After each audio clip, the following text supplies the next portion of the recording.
Alright, so we aren't done just yet. Uh, Minecraft isn't done with all of its news. Nintendo is, but not Minecraft. In about 42 minutes, it is going to be time for Minecraft Live. So I'm going to be changing the title of the video to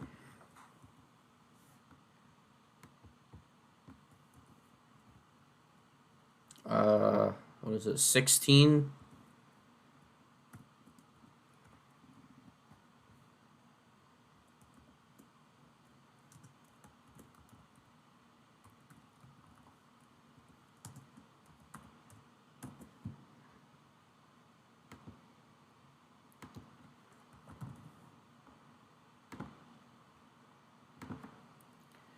All right, the new name should be live. No. Wait. I updated the information. Maybe not. It's not changing.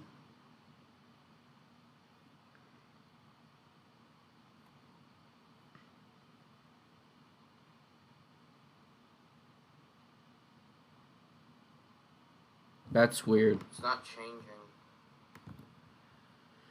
Let me know if it changes for you guys, but oh yeah, what? It did change, but it didn't change.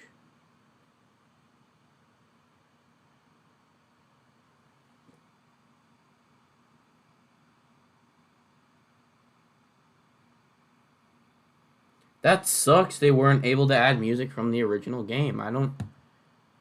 I'm not able to wrap my head around that.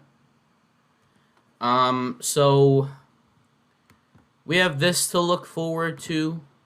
The pre-show should be starting in about 15 minutes. I'm not sure if they're gonna actually do a pre-show since this is more of like a Nintendo Direct style thing. So I'm not sure what they're gonna do with this. But for now, I haven't eaten anything yet today. So it's literally really early in the morning anyway, so it's not that big of a deal. So I'm gonna quickly go run and get something to eat, and I'll be right back right before the, I don't know what that noise that came out of my mouth was, um, before the pre-show.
All right, I am back, my friends, and I don't really know what to expect with this one. This is my first time reacting to Minecraft, like, or, uh, what,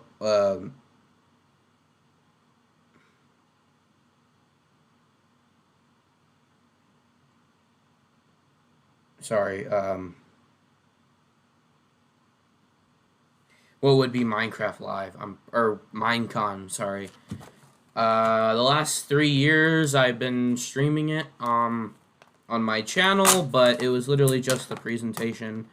I never had time to react to it. Uh, and I just never really. I don't know. I don't know why I never reacted to it. Maybe I was just always busy then, and now I'm not. So,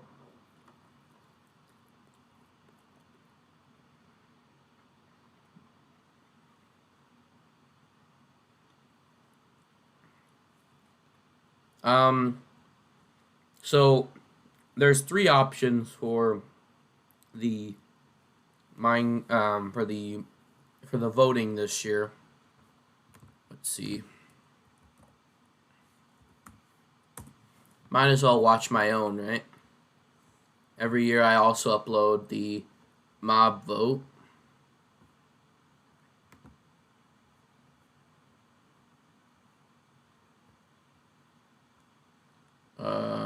Did I pass S already? There it is. There I am. How do you guys like the new banner and icon? Pretty cool, right? Alright, so here we go. Just want to update this just in case. Hi, I'm Agnes. And I'm Jens, and we are here to tell you about my amazing board game collection. Wrong video, Jens. We are actually here to tell you how you can vote a new mob into Minecraft during this year's Minecraft Live, our spectacular live stream event on October 3rd. And then I get to talk about my beloved board games. Oh, if there is time. It will be up to you to choose which one we add to Minecraft next. So we have three: for it Isologger, Moobloom, Glow So, Squid. make sure you watch Minecraft Live October 3rd. Not really so you sure don't what I'm miss gonna vote out for. on your chance to change Minecraft forever. Is there time to talk about my board games now? Oh. Bees and Mooblooms are friends, just like we are. Right, Agnes? These friendly cows live in the flower forest biome, yellow as sunshine and covered in beautiful flowers. What's not to like about these beautiful bovines? We are friends, right, Agnes? I don't know what the purpose behind those ones are, other than like making the Minecraft world feel a little bit more lived in. So I'm not really feeling too good about that. Why do we have to record these videos on an actual mountain? They are animated. The Isologger is a new illager that lives on mountain tops. It's a hostile mob that attacks you with clouds of flying ice. You did pack the supplies we need to survive the night up here, right, Jens? Do you ever wish Minecraft's own? So that one seems a little bit more accurate because it's a new enemy, a new hostile mob, and apparently it, shoots ice at you, which is pretty cool. Were glowier. Not me. I always wish for world peace. Sure you do. Well, wish no more. Meet the glow squid. Wow. What was I meant to say again? Vote for Minecraft? Can't talk. Must admire glow. Agnes, Jens, tell the viewers about how they can vote for the new mob. Vote for it during the Minecraft live stream. What were we talking about again? Yeah, it's distracting, but what in-game purpose does it have? So far I'm leaning towards I'm definitely leaning towards the Isologger.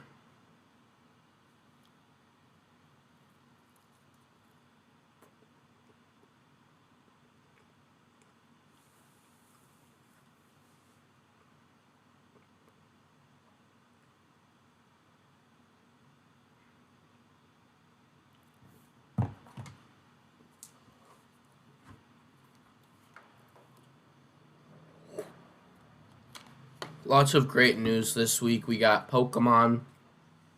We got Crash Bandicoot coming out, or came out actually.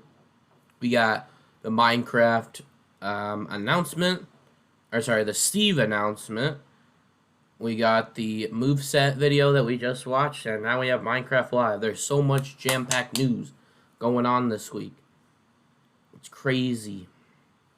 It's probably the best week so far of 2020, in my opinion.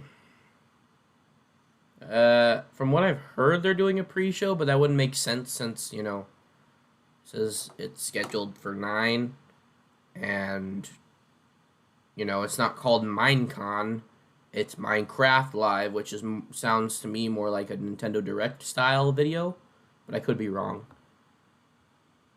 We'll see. We have exactly a minute left, or roughly a minute left, so if they start streaming, then that's what will happen.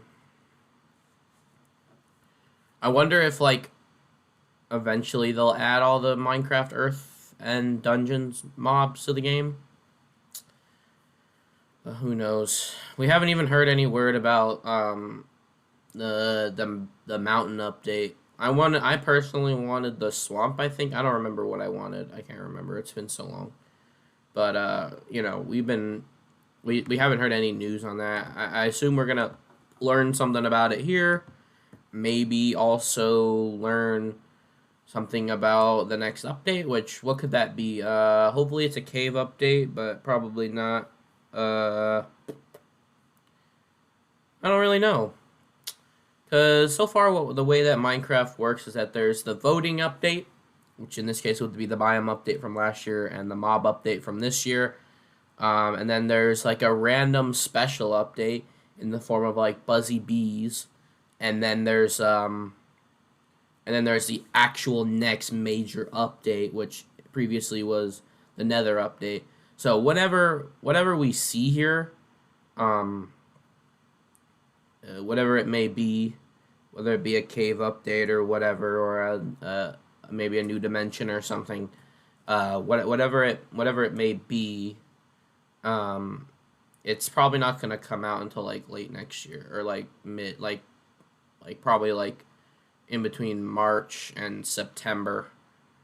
So yeah, because Minecraft development cycles have seemed to be very long, is from what I've noticed. But there's always that's why they work on the smaller updates as well, because, you know, pretty much frequently is there like a new Minecraft update, which is pretty cool.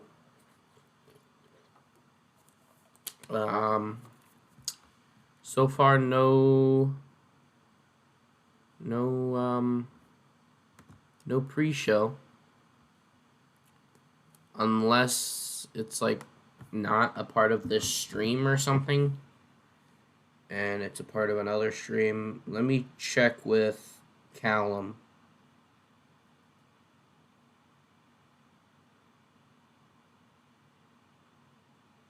Is Callum online?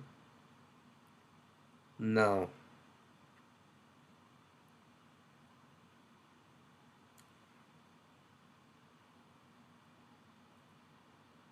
Still nothing.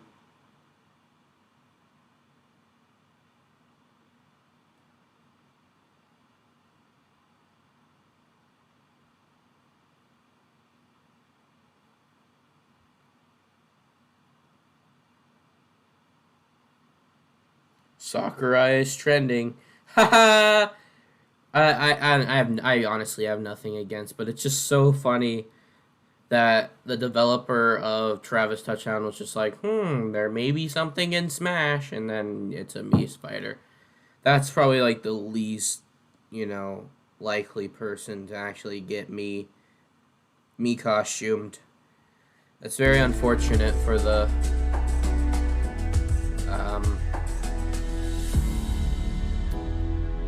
very unfortunate for the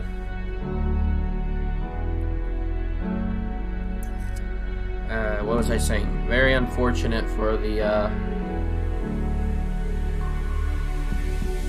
Travis fans. So having Steven Smash is very important because it shows that we aren't done with third-party DLC. So far from what I've seen, we've been sort of just... From what I've seen is that we've had Byleth and Min Min right after one another, so it was completely ambiguous whether or not, or what was coming. So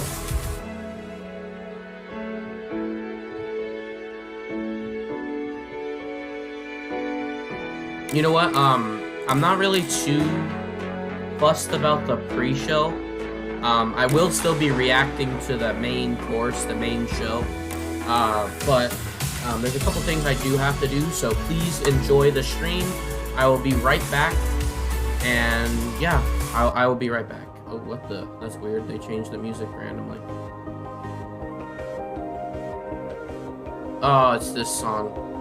God, watching last year's, this song is really annoying now. I thought they were gonna do something different. I forgot about this song. Anyway, I'll be right back. Please enjoy the live stream, and I will be back for the main show. If not, I'll be back earlier.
Hey, what's going on? My name's Anthony, or Big B Stats, and welcome to Minecraft Live. I'm going to take this time and explain a little bit about myself and my relationship and history with Minecraft. It all started back in 2012. I didn't have a PC to where I could run Minecraft, so I waited for it to come out on Xbox.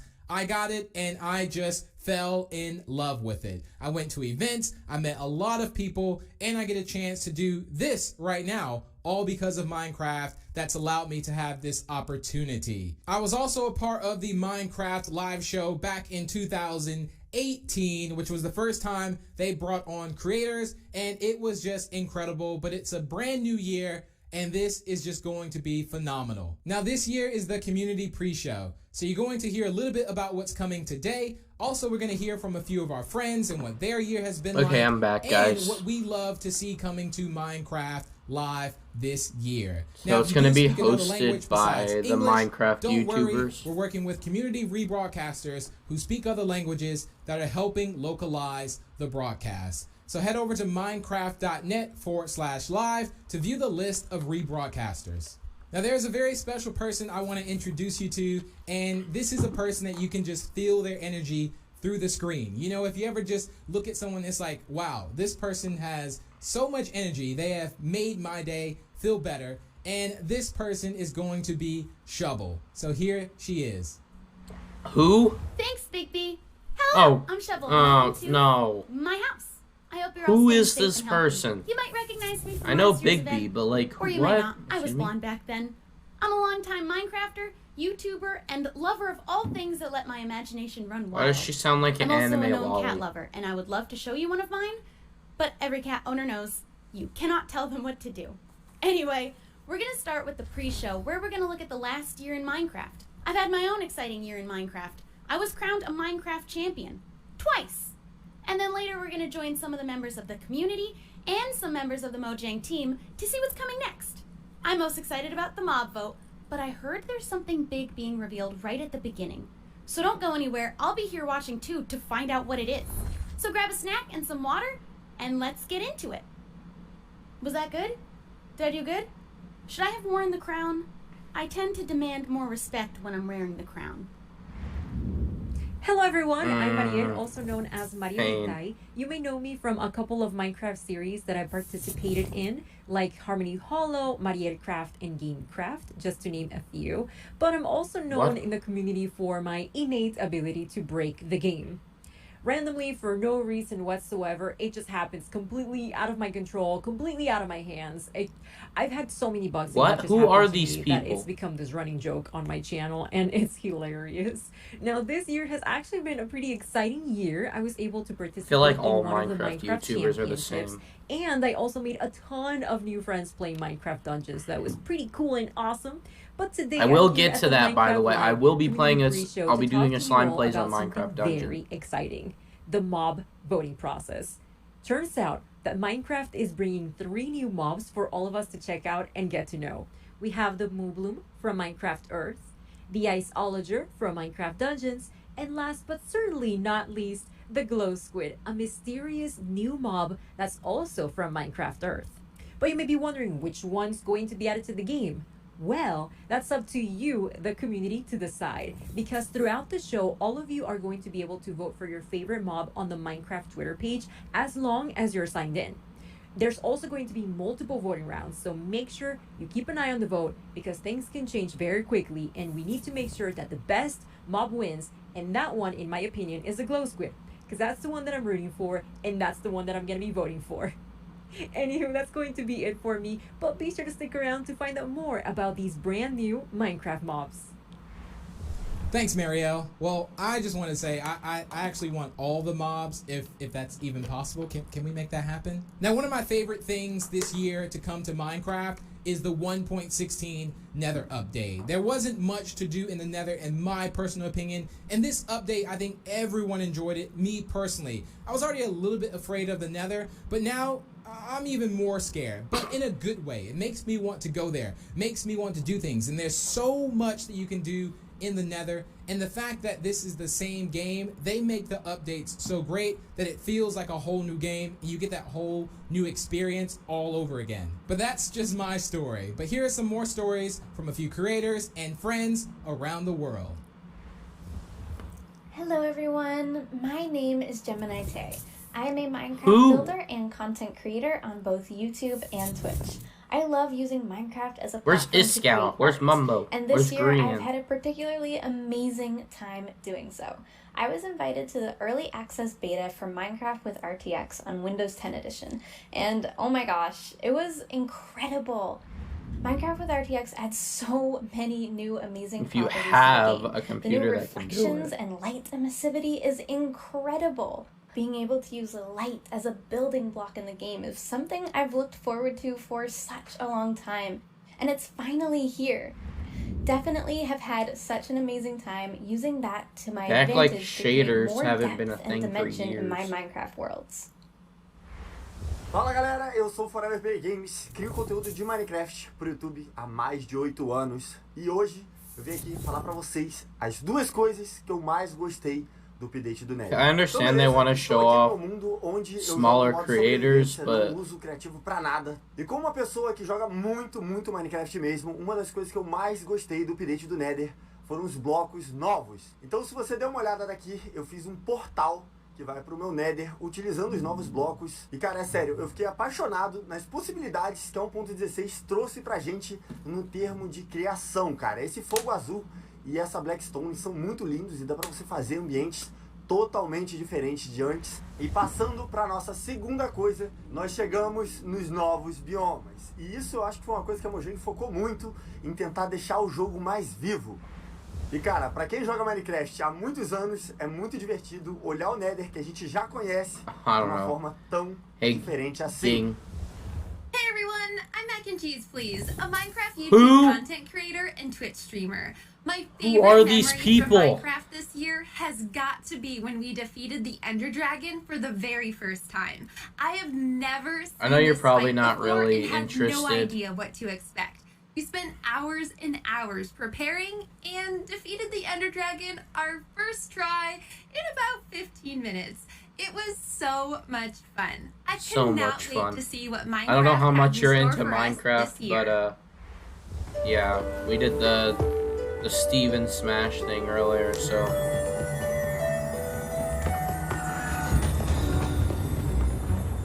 see, like, why couldn't they put this version of Steven Smash? I don't know. Like, I'm happy what we got, but like, he just sticks out like a sore thumb.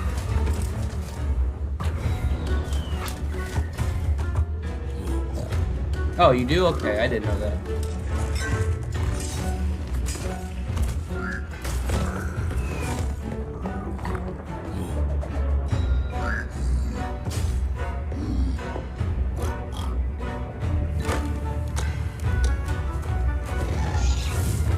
I really like Minecraft and everything that it has going for it, but I feel like this whole thing has just always been so cringy to me. Even when it was an actual convention and not a live stream, it always seems so cringy to me.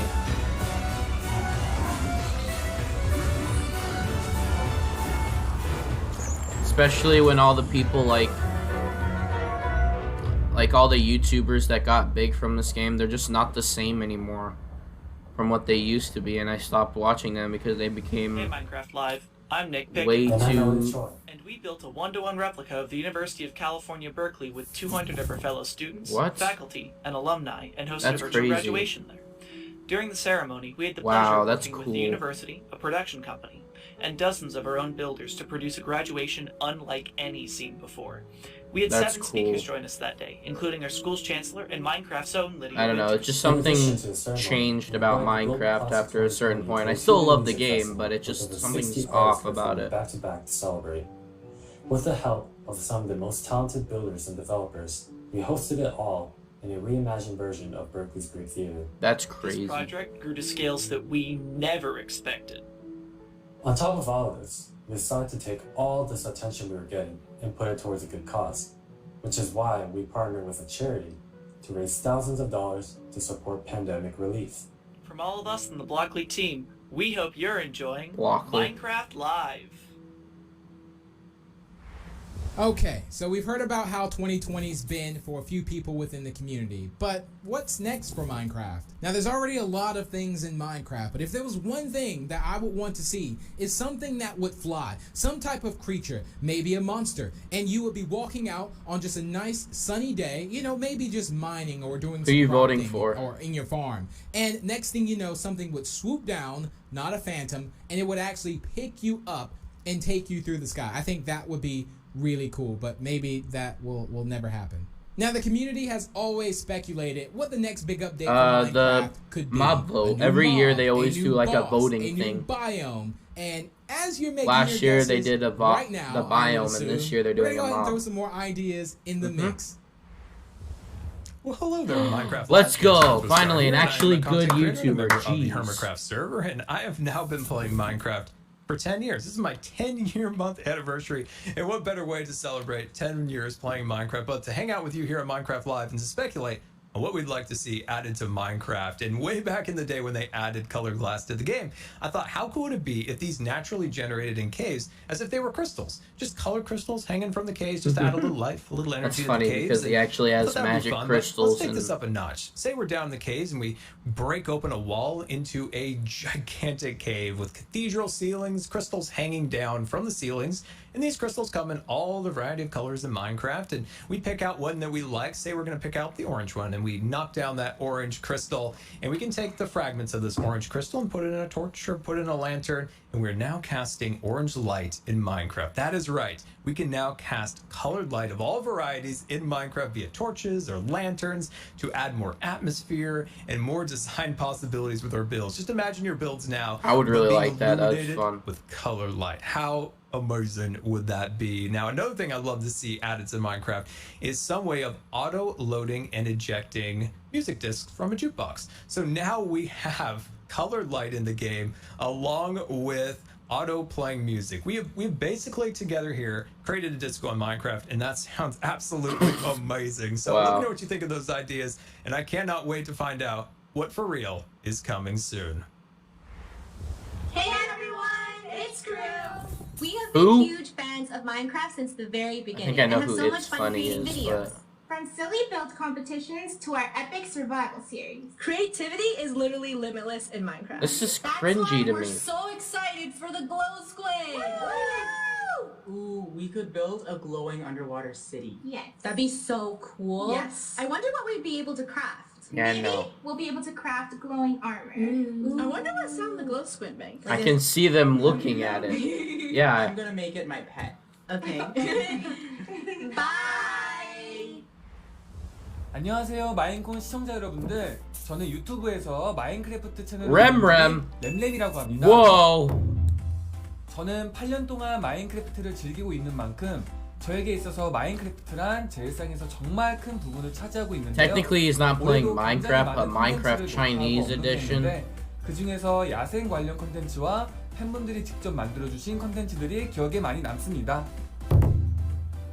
마인크래프트에는 여러 바이옴이 존재하는데 그 바이옴 특색에 맞게 새로운 블록 아이템들과 After hearing 추가됐으면 Sakurai say 좋겠습니다. Minecraft 특히 over and 바다를 over 굉장히 again. 좋아하기 때문에 Oh wait, that's correct. 마인크래프트 Okay, I'm 바다에 sorry. 더 멋지고 Wow. 예쁜 블록과 강력한 I clearly have 보석이 no brain 추가되길 바라고 cells. 있습니다. It's early. I woke up 이상으로 really early. I 여러분들에게 저 램램도 didn't get 아니고 any sleep last night. 마인크래프트에서 보고 싶은 여러 가지들을 말해보았습니다. 항상 저에게 좋은 추억을 주는 마인크래프트 정말 감사하고요.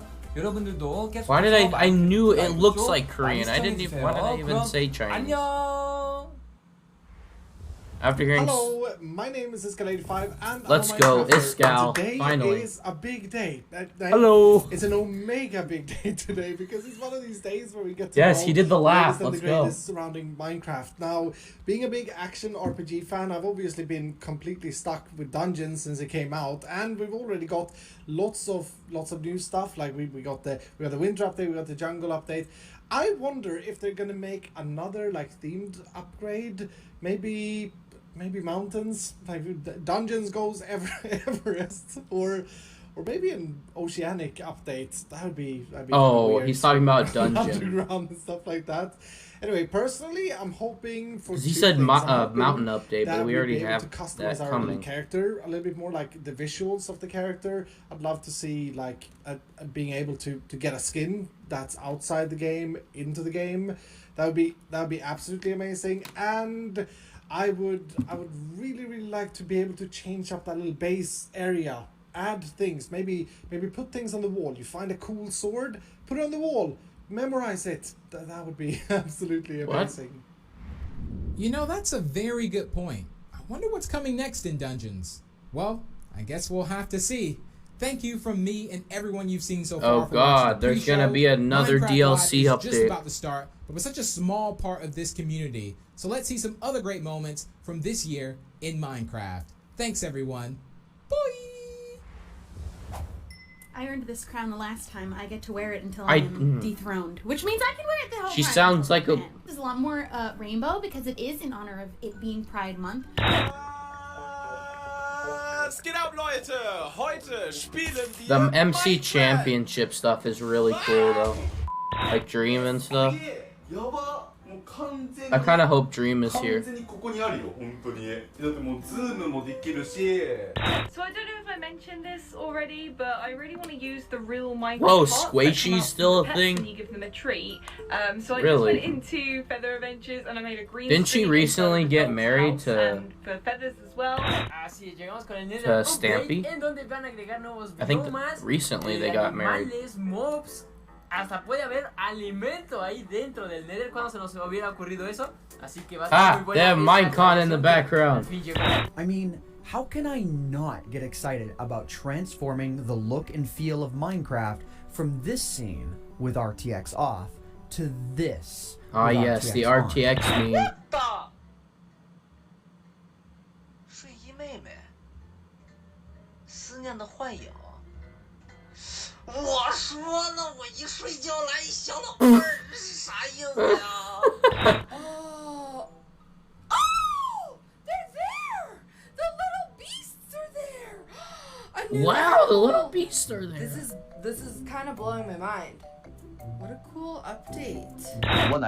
It's almost just as funny to watch like 身穿黄金锁子甲，头顶 how 放 cringy it 赤 is 紫 as 金 well 冠 as like actually 脚踏 interested in the 四顾 updates. 轮驴 They've added these new adventure crystals that allow you to experience adventures in your home, What? in your backyard, or wherever you are, instead of needing to go out and discover them. 这个吃瓜亭呢，也应吃瓜群众们的要求啊，把上面的这个不对称棋盘换成了好多的瓜， Huh? 同时可以有6个人在这吃瓜呢，想想都有点小兴奋。 I'm a bee. Did y'all see that? That was insanity. Yo, Locked on Zip. standing up in He's here. funny Check it sometimes. out. I got a whole mess of power. Y'all see him? It's bees. You can just keep spawning in all these bees. I'm literally just right-clicking constant. Now the bees that... 마인크래프트 던전스 굿즈.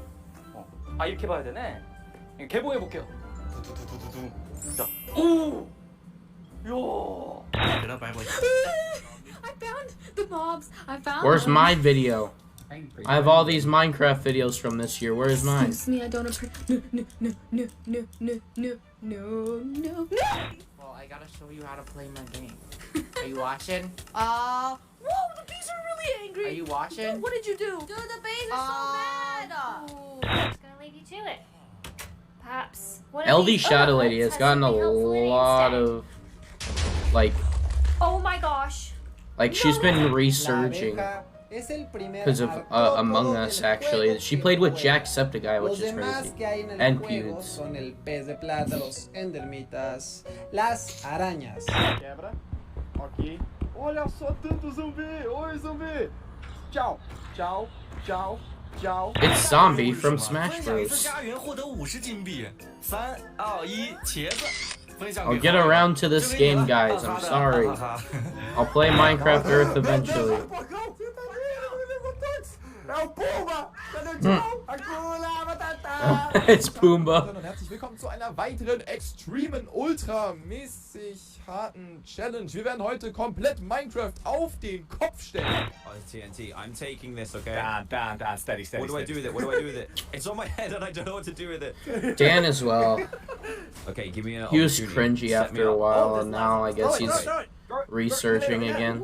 And it worked. Here we go. It did dance. Titta på den guld. Han kastar någonting till mig. Vad gulligt då. という習性があります。そしてね、毒針を刺した後まさかの死んでしまうこともあるんですね。ちょっと。Nej, den är glad. Okej. Och du är glad och du är glad. Nu, titta! Ha ha ha ha! Fast då har jag också förstört en sån där. Men Figata ragazzi, tutto nuovo. Oh Kendall. mio Dio, hanno cambiato il Nether. Ci That's sarà my sister's tantissimo da name. esplorare. Io non vedo l'ora. Il fuoco blu! Speaking of food, nom. I can't. What? Don't take all the cakes. You gotta pay for those. El daño y cómo vas creciendo tú como personaje depende de dos cosas. Tortilla Squad. Or Tortilla Squad. Wow, really?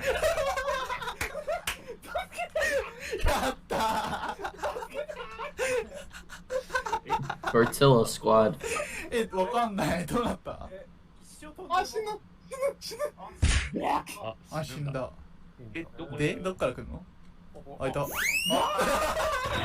Last year, I'm genuinely surprised that. So cute, and Ooh, that, pixel right there, riffs, ladies and gentlemen, nice. is our first bee nest. I'm surprised I that. love seeing like the haze. Yeah, there's Mumbo. The light beams. Just throughout the show, and it'll probably be done by the end of it. Teleport to Spoonerism? I'm surprised last year they didn't show Pewds or Jack Oh, I'm doing during it the now. resurgence of Minecraft, and they didn't show it all.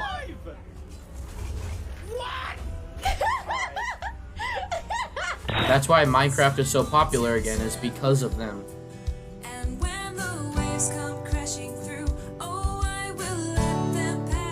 Alright, see ya.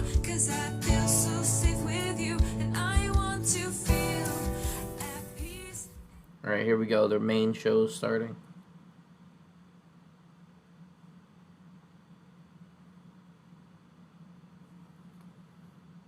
Keeping your health while all cast and crew take daily temperature. Oh, okay. No Jebs were harmed in the making of this production. Oh yeah, I forgot that Mojang changed their name. Oh, last year. Wait. What? What? Why are they reusing assets?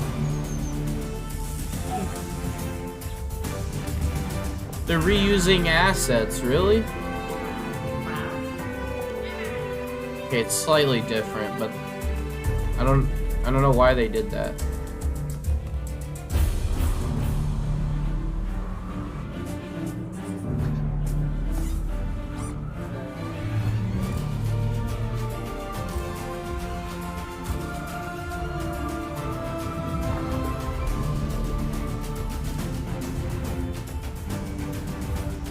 That baby zombie is not social distancing.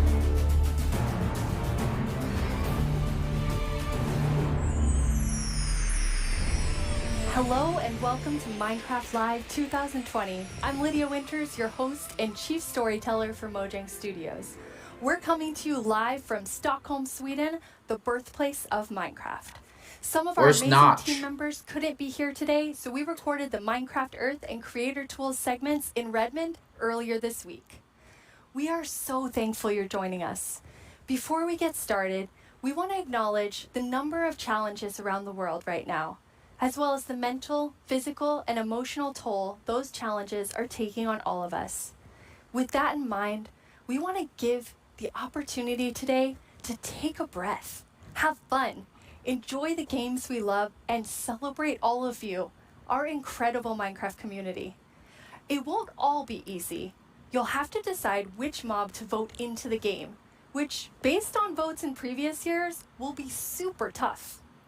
You'll not only get to hear about what's coming to your favorite Minecraft games, you'll also hear directly from the development teams. We want you to leave today knowing about the exciting additions coming to Minecraft and also why our team has made those decisions. An insider's look at what's brewing at Mojang Studios. Today, we're kicking things off with the announcement of we're gonna tell you right now. The brand new update. Why couldn't they just say that?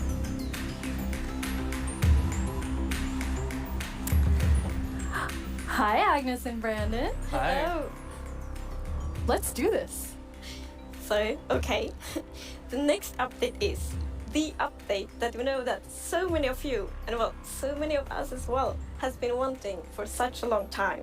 It's The cave update. Let's go! Let's freaking go! Oh my god, I called it! Holy crap!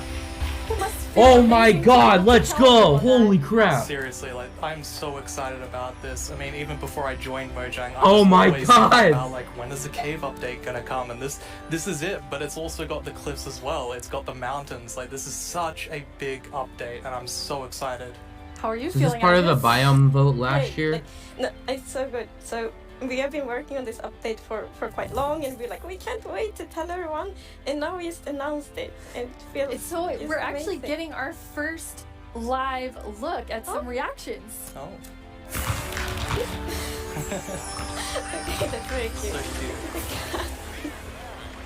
Those Let's moms go. are very, very excited. This year we Caves asked some of our update, communities finally. to submit questions that we'll answer across the show. This first question definitely feels like something everyone wants to know. Mi pregunta es, ¿por qué se han tardado tanto en actualizar las cuevas y cuándo llegarán? En verdad que hemos estado pidiendo esto por muchísimo tiempo. Why has it taken so long? Like Brandon, I've been waiting a long time too. Yeah, that's a very good question. So since this update really is the update, like we have been dreaming about it for so long, so it felt so important for us to do it right. What's going on like, with her we don't hair? want to rush it. But now we feel it's the right time. Like we have spent the time we need to really like understand the vision we have for the update, and also to make sure that we understand what the community actually wants. And we've also like planned around it to make sure that we really can work together with the community to make this and like as epic update as possible. And we have also hired some new amazing developers to the team. And you're one of the amazing developers, Brandon. Yeah, I joined this year in January, and I actually came from the community. I used to do modding for 10 years. One of the first mods I work on was the Aether, which is like a dimension that it's sky islands and stuff. And yeah, I'm just so happy to be here and work on an update this epic. I'm so happy to have you. We have another creator question. Hi, I'm the Pink Diamond Diva, and this is my question. Are you making the caves more advanced for older players so they can mine deep, or are you making them more accessible and easy to navigate for newer players? Such a great question. Yeah, I mean, with this update, we're making sure that we can have as much variation as possible within the actual caves themselves, but we want to make sure that the old caves are still retained Is there as not much gonna as be a possible trailer? to keep that classic feel. Yeah, and we really also looked into to make sure that we have something for everyone, because you know we have such a huge community, and it's also a very diverse community, and that's such a beautiful thing. So we really want this update to have something for everyone. So actually, we made sure to map all the features in the update to different player styles to really see Whoa. that we fulfill that goal. That's so cool. And you had such a big thought process on how you decide what even goes into an update this big. Yeah, we have spent quite a lot of time on just making sure that we have a very good like fundament for the update. For example, we did the player style mapping, and we've also worked with design pillars. So the design pillars, they kind of describe the vision of the update. So for example, they help us when we like prioritize between different features, and also when we design each specific feature. And we have 3 pillars for this update. And the first one is actually all about like the spectacular mountains, the snowier snow, and the mischievous goats. Because at last year's live, the players voted for these features, and we felt like it's so important to deliver on that promise. So we actually wanted to have it as a pillar. Yeah, and another pillar that we actually integrated into this was adding strategy to mining. So of course Minecraft already has plenty of strategy in mining, but we wanted to see if we could push that just a little bit further and add even more mechanics that make it interesting for players to mine in the caves. Yeah, and the third pillar is to create an underground of marvel for the players. And that pillar is a lot about like adding variation to the underground and like contrasts and like inspire players to like craft their own underground adventures and build underground. And one thing we have done to like fulfill this pillar is that we have added new cave biomes, and one of them is the lush caves. Whoa. Those leaves. Lush caves? That's a new dirt block.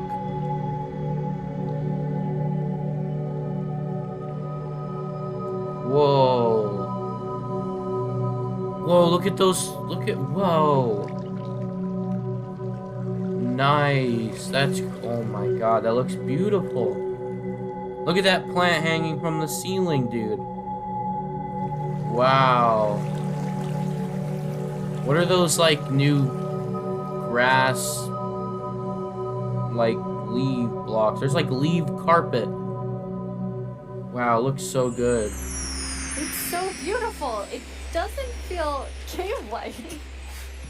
Yeah, I mean, we wanted to make sure that, of course, in Minecraft, all Let's the go, original cave caves, update. you know, they're pretty much the same. There's not much variation in terms of vegetation or different features inside of it. So for this, we wanted something which is a bit more like light and lush and actually has vegetation. And I mean, I think it looks amazing. It's gorgeous. What was the inspiration behind it? So we were thinking about, okay, so how should it feel when you're in a lush cave?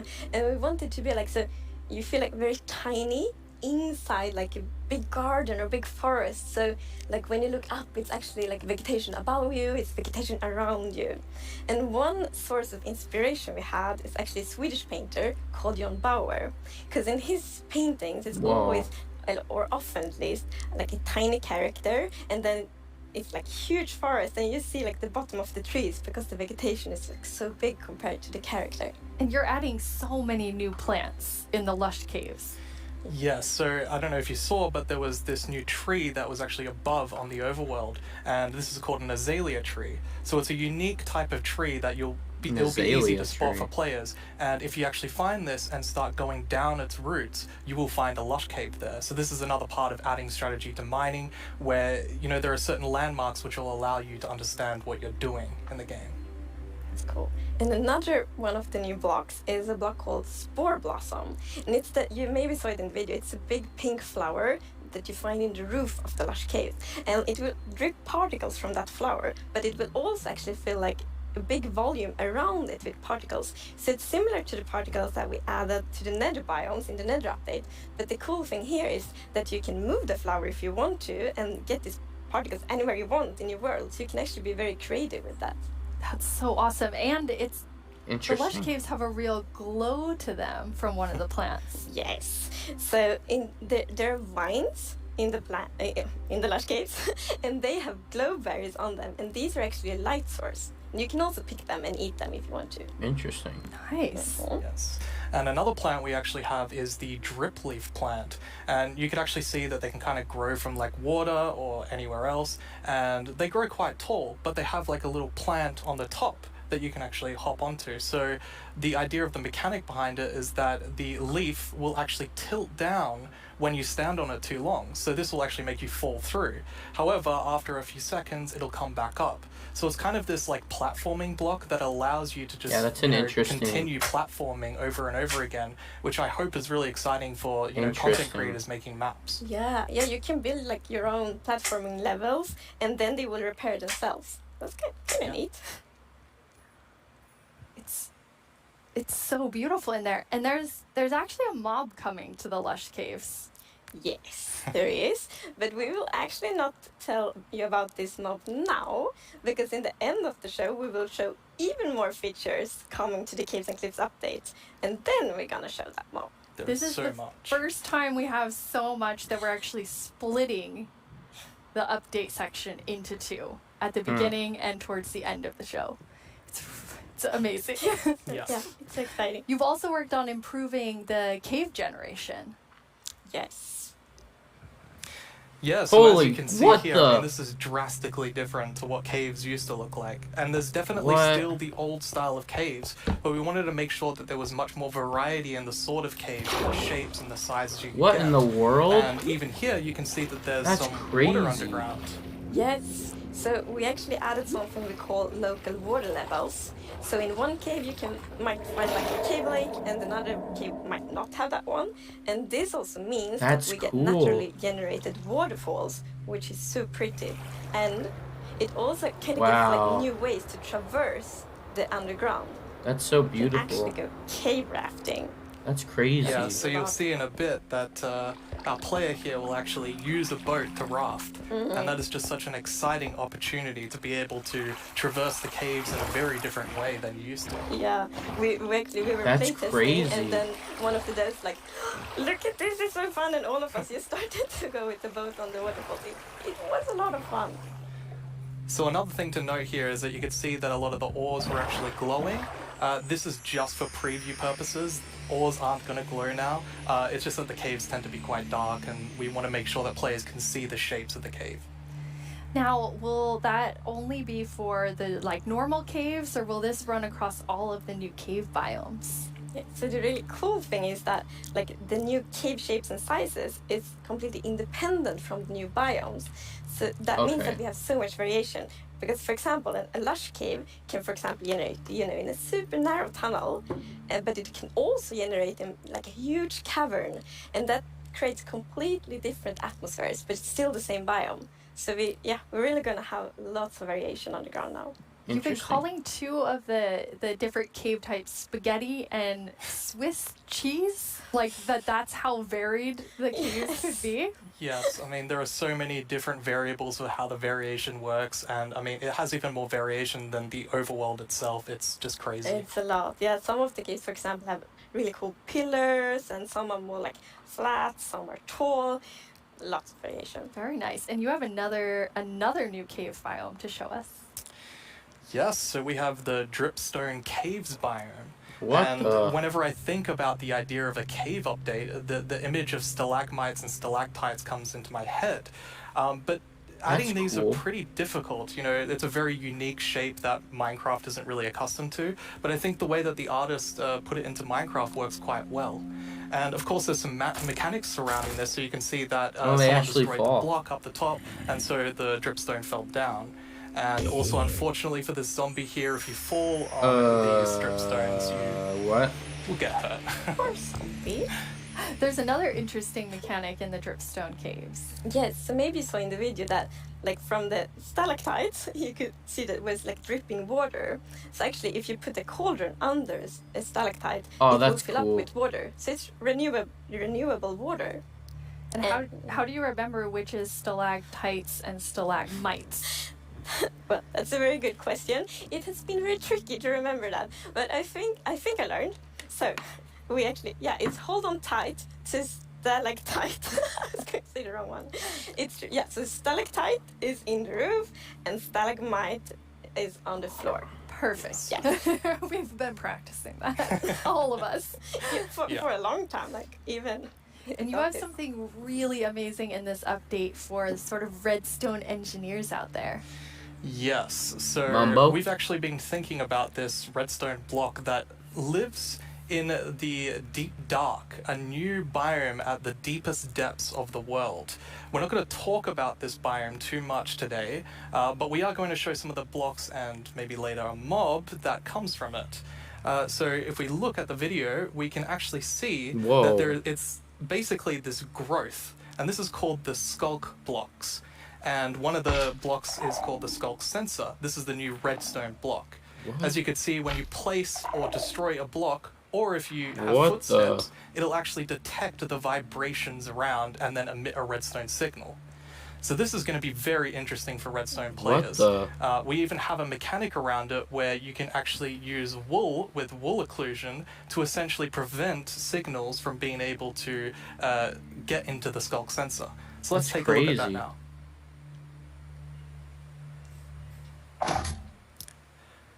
And as you can see here, I walked next to the skulk sensor, and it's actually kind of doing an infinite loop where the piston is causing a vibration, and then it's activating the skulk sensor and going over and over again. But here, I've actually put a wool block in between the piston, which prevents the signal from going to the skulk sensor. This can allow you to even do sort of directional skulk sensors where you can put wool blocks on each side and only allow it to detect vibrations in front of it. And vibrations can be so many different things. It can be a snowball hit, it could be an arrow, it could be footsteps, it could be blocks, anything. So cool. Yeah.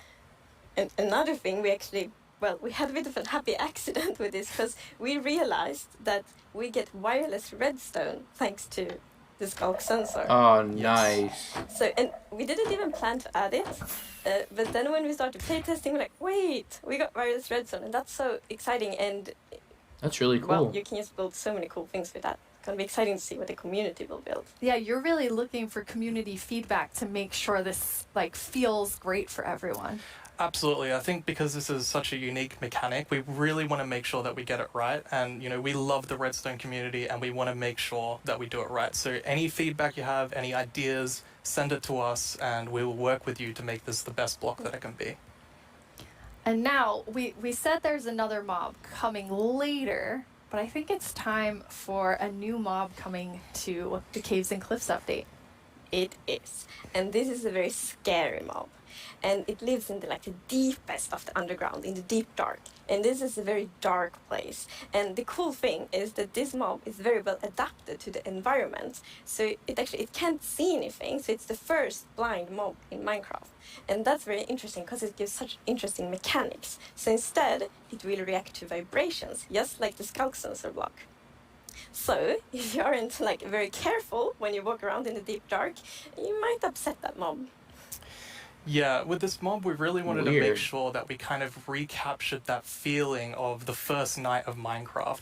And we can often forget that Minecraft can be a pretty scary game. So we wanted to make sure that we could kind of go back to that. I mean, caves can be scary. They're dark. And all I'm going to say is that when you go into the deep dark, I want to make sure that you're very quiet and watch closely for the warden. Oh, look at those blocks.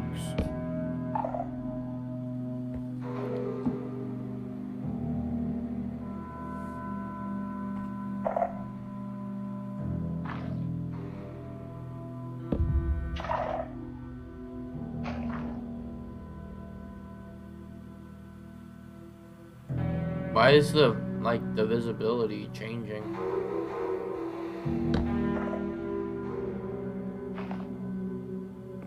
Look, it's rock pickles.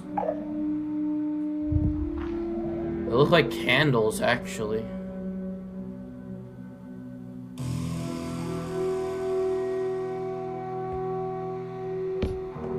They may actually just be candles. God, that's scary.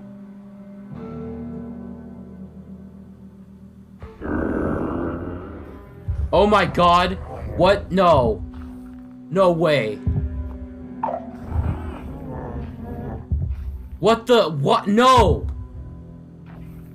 What? No! God! Oh God, that's actually terrifying. What? It's like amnesia. What? That's scary. What? Ugh, I don't like the... Ugh. God, what? That's genuinely terrifying. Get away from me. Oh God, no. I never expected Minecraft to be freaking horrifying. What?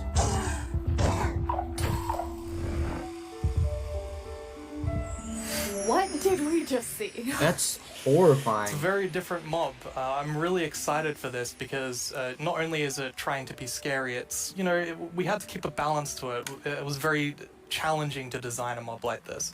Another thing that's really important to note is in that video, I was wearing full netherite armor, so it's very powerful. You definitely want to watch out. Yeah.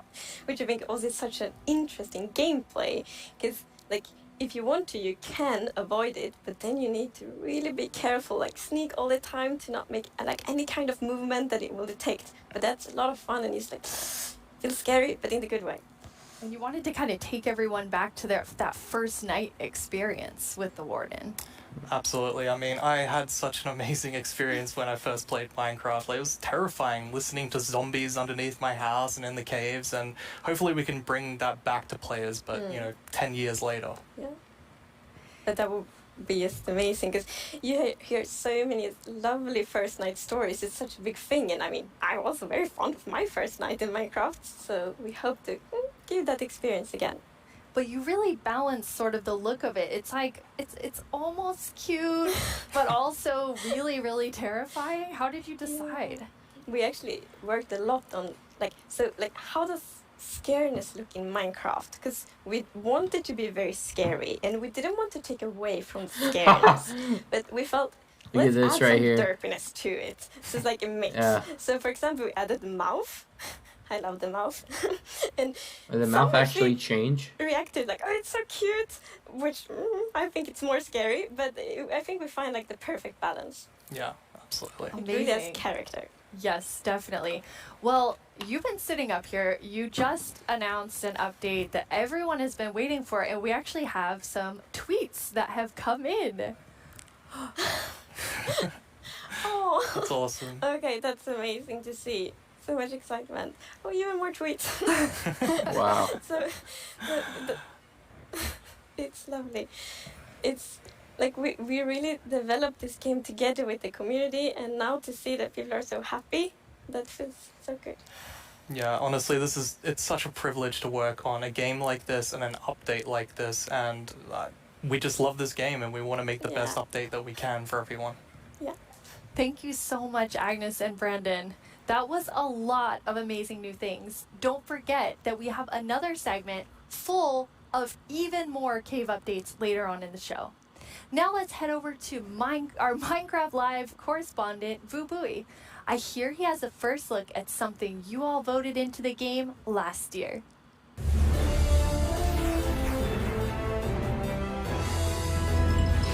Hello, Minecrafters of the world. I'm Vubui, and I'm here once again to help all of you at home to choose a mob that will go into Minecraft. But first, we have a message from our good friend Max Brooks, author of our first Minecraft novel, with some exciting news. Hey, Minecraft community. It's Max Brooks, author of Minecraft: The Island.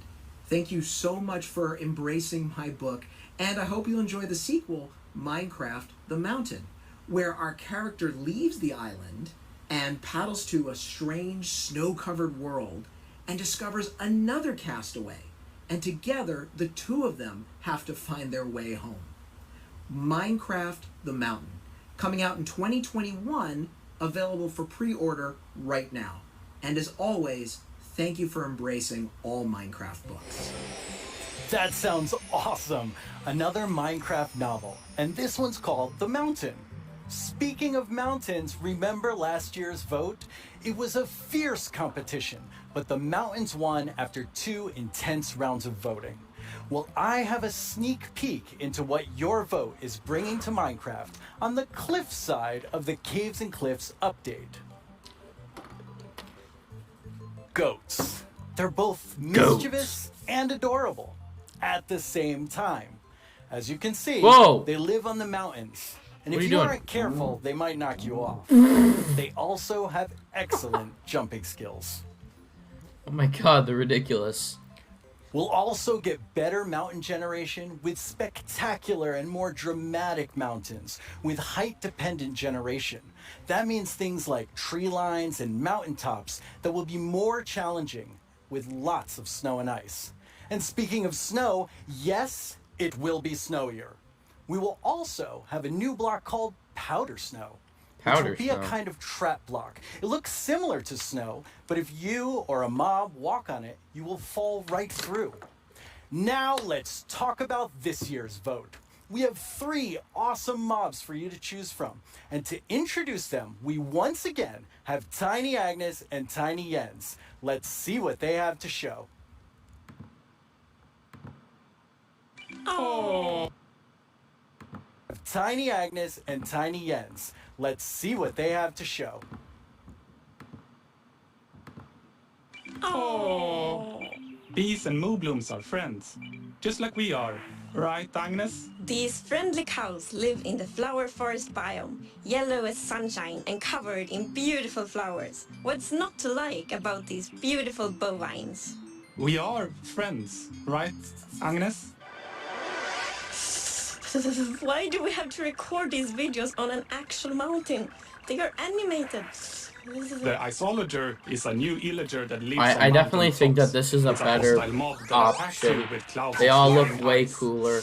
You This one did looks pack way the cooler, supplies we and need to survive it sort the of night applies update. to the caves Right, Jens? and cliffs update. I think I'm Do you definitely ever voting wish for that. Minecraft's oceans were glowier? Not me. I always wish for world peace. Sure you do. Well, wish no more. Meet the glow squid. Wow. What was I meant to say again? Vote for Minecraft? Can't talk.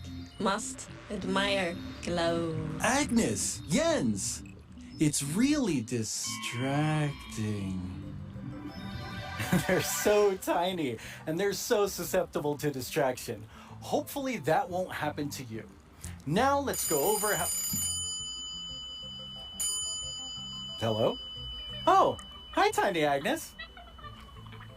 Yeah, no, I'm live right now. Oh, okay. Well, you really shouldn't read too many internet comments. But, okay, I'll tell him. Okay, bye. Tiny Agnes would like everyone to know that she and Tiny Jens are, in fact, good friends. Okay, where was I? Wow, Why do what a people keep waste of leaving people's phones around time. the studio? Now, let's go over how you can be a part of what is likely to be an epic showdown. Don't let this decision be made without your voice. Be ready to cast your votes. First, make sure you have a Twitter account. If you don't, go to twitter.com, sign up for an account, and make sure you're logged in. I'll let you know when the voting starts. Then you'll need to go to the Minecraft Twitter account to find the latest poll. Think carefully, debate with your friends and family, make a decision, then click on the mob you want to make it into Minecraft. All right, I have the There Twitter will be page 2 open. voting sessions, and I'll let you know when each one begins. For now, just be ready and keep dreaming Ice of Logger. victory Let's for go, your Ice favorite Logger mob. gang.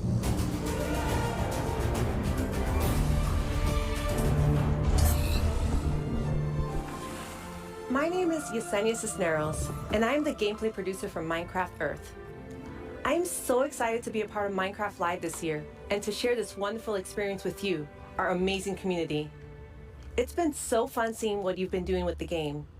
I've seen lots of creation shared each week, and I wish I were that creative. I mean, wow. While everyone has been discovering new hobbies, I have been logging in each day to collect a new adventure crystal, which lets me play life-size adventures in augmented reality in various parts of my home. My dogs are very confused, to say the least. It seems like I'm not the only one who's been going on lots of adventures. We've had more than 5 million adventures played throughout early access. Holy Moobloom, that is amazing! I've also been completing season and daily challenges to collect mobs, even more adventure crystals, and exclusive character creator items that can also be used in Bedrock. Sometimes, yeah. when the weather is just right in my house, lightning strikes and a new mob is made. Later this month, we have 2 new mobs joining Minecraft Earth, and I hear they're going to make quite a splash. Speaking of mobs, our beloved Moobloom from Minecraft Earth has a chance to be brought into vanilla. How cool is that? Now, I'm not going to tell you who you should vote for, but what I am saying is one of these mobs is definitely way more adorable than the rest, so choose wisely. In our last couple releases, you may have noticed that we added Slime Ball and Slime Blocks. With that, I'm super excited to let you know that we are adding pistons and sticky pistons to Minecraft Earth. Be on the lookout next week for a content update, and I can't wait to see the awesome creations you make with blocks, items, and now redstone contraptions. Our friends Mumbo Jumbo and Grian recently took a Minecraft Earth road trip and made their own awesome creations. Let's get a sneak peek at what they discovered. Hello everyone, my name's Mumbo, this is my friend Grian, and this is my 1974 VW bus. There's no air conditioning, there's no heating, there's no radio, there's no anti-locking brakes, no power steering. There's no seatbelt. I've owned it for about 4 years, and to be frankly honest, it's pants. Times were definitely different in the 1970s, so it's ridiculously slow, and it's definitely lacking some of the modern comforts you would usually expect to find in a car these days. We are embarking on a grand tour of England, going from the south coast up to Wales. That's so cool how his passion for film is actually being used. Well, yes, we have no radio, so it's going to feel a lot longer. But you see, this isn't a regular road trip in a rubbish old van. This is a Minecraft Earth road trip in a rubbish old van. With Minecraft Earth being a game you can play on the move, we thought we would travel to a bunch of different locations in the UK. Some of them are iconic, some of them just feel very Minecrafty, and some of them are barely linked to Minecraft at all, but we just really wanted to go to them, so we did. Oh, he took it out on the guy next to him. We also had a go at integrating Minecraft Earth with real life. Minecraft Earth Frisbee that's is cool. a bit of a challenge. Dude. Sorry. Minecraft Earth Badminton can be quite dangerous to onlookers. Sorry, John. And real-life sand blocks are alarmingly difficult to construct. If I just film this angle, there we go, there's our sand block. All in all though, the road trip was a huge success and we had a lot of fun. You can expect to see the full-length episodes appearing on our channels very, very soon. Wow, it looks like Mumbo Jumbo and Grian had Wow, she's actually in a Minecraft cave. Adventures. At Mojang Studios, we've also been making more original content than ever before on our Minecraft YouTube channel. Our goal is to create shows that give you inside knowledge directly from our team. We're even giving away all of our secrets in a new series called How We Make Minecraft, which honestly feels sort of risky. And guess what? We have lots more awesome Minecraft content on the way. Here's a look at what shows you'll find on our channel. Here's 10 things you didn't know about Yo to the yo-yo. My name is Jens, I'm here. Wait, no! Stop! I wonder if they're gonna actually mention Smash. Without getting hurt. I know a cactus has pricklies, but punching a tree probably hurts too. Everyone just starts panicking.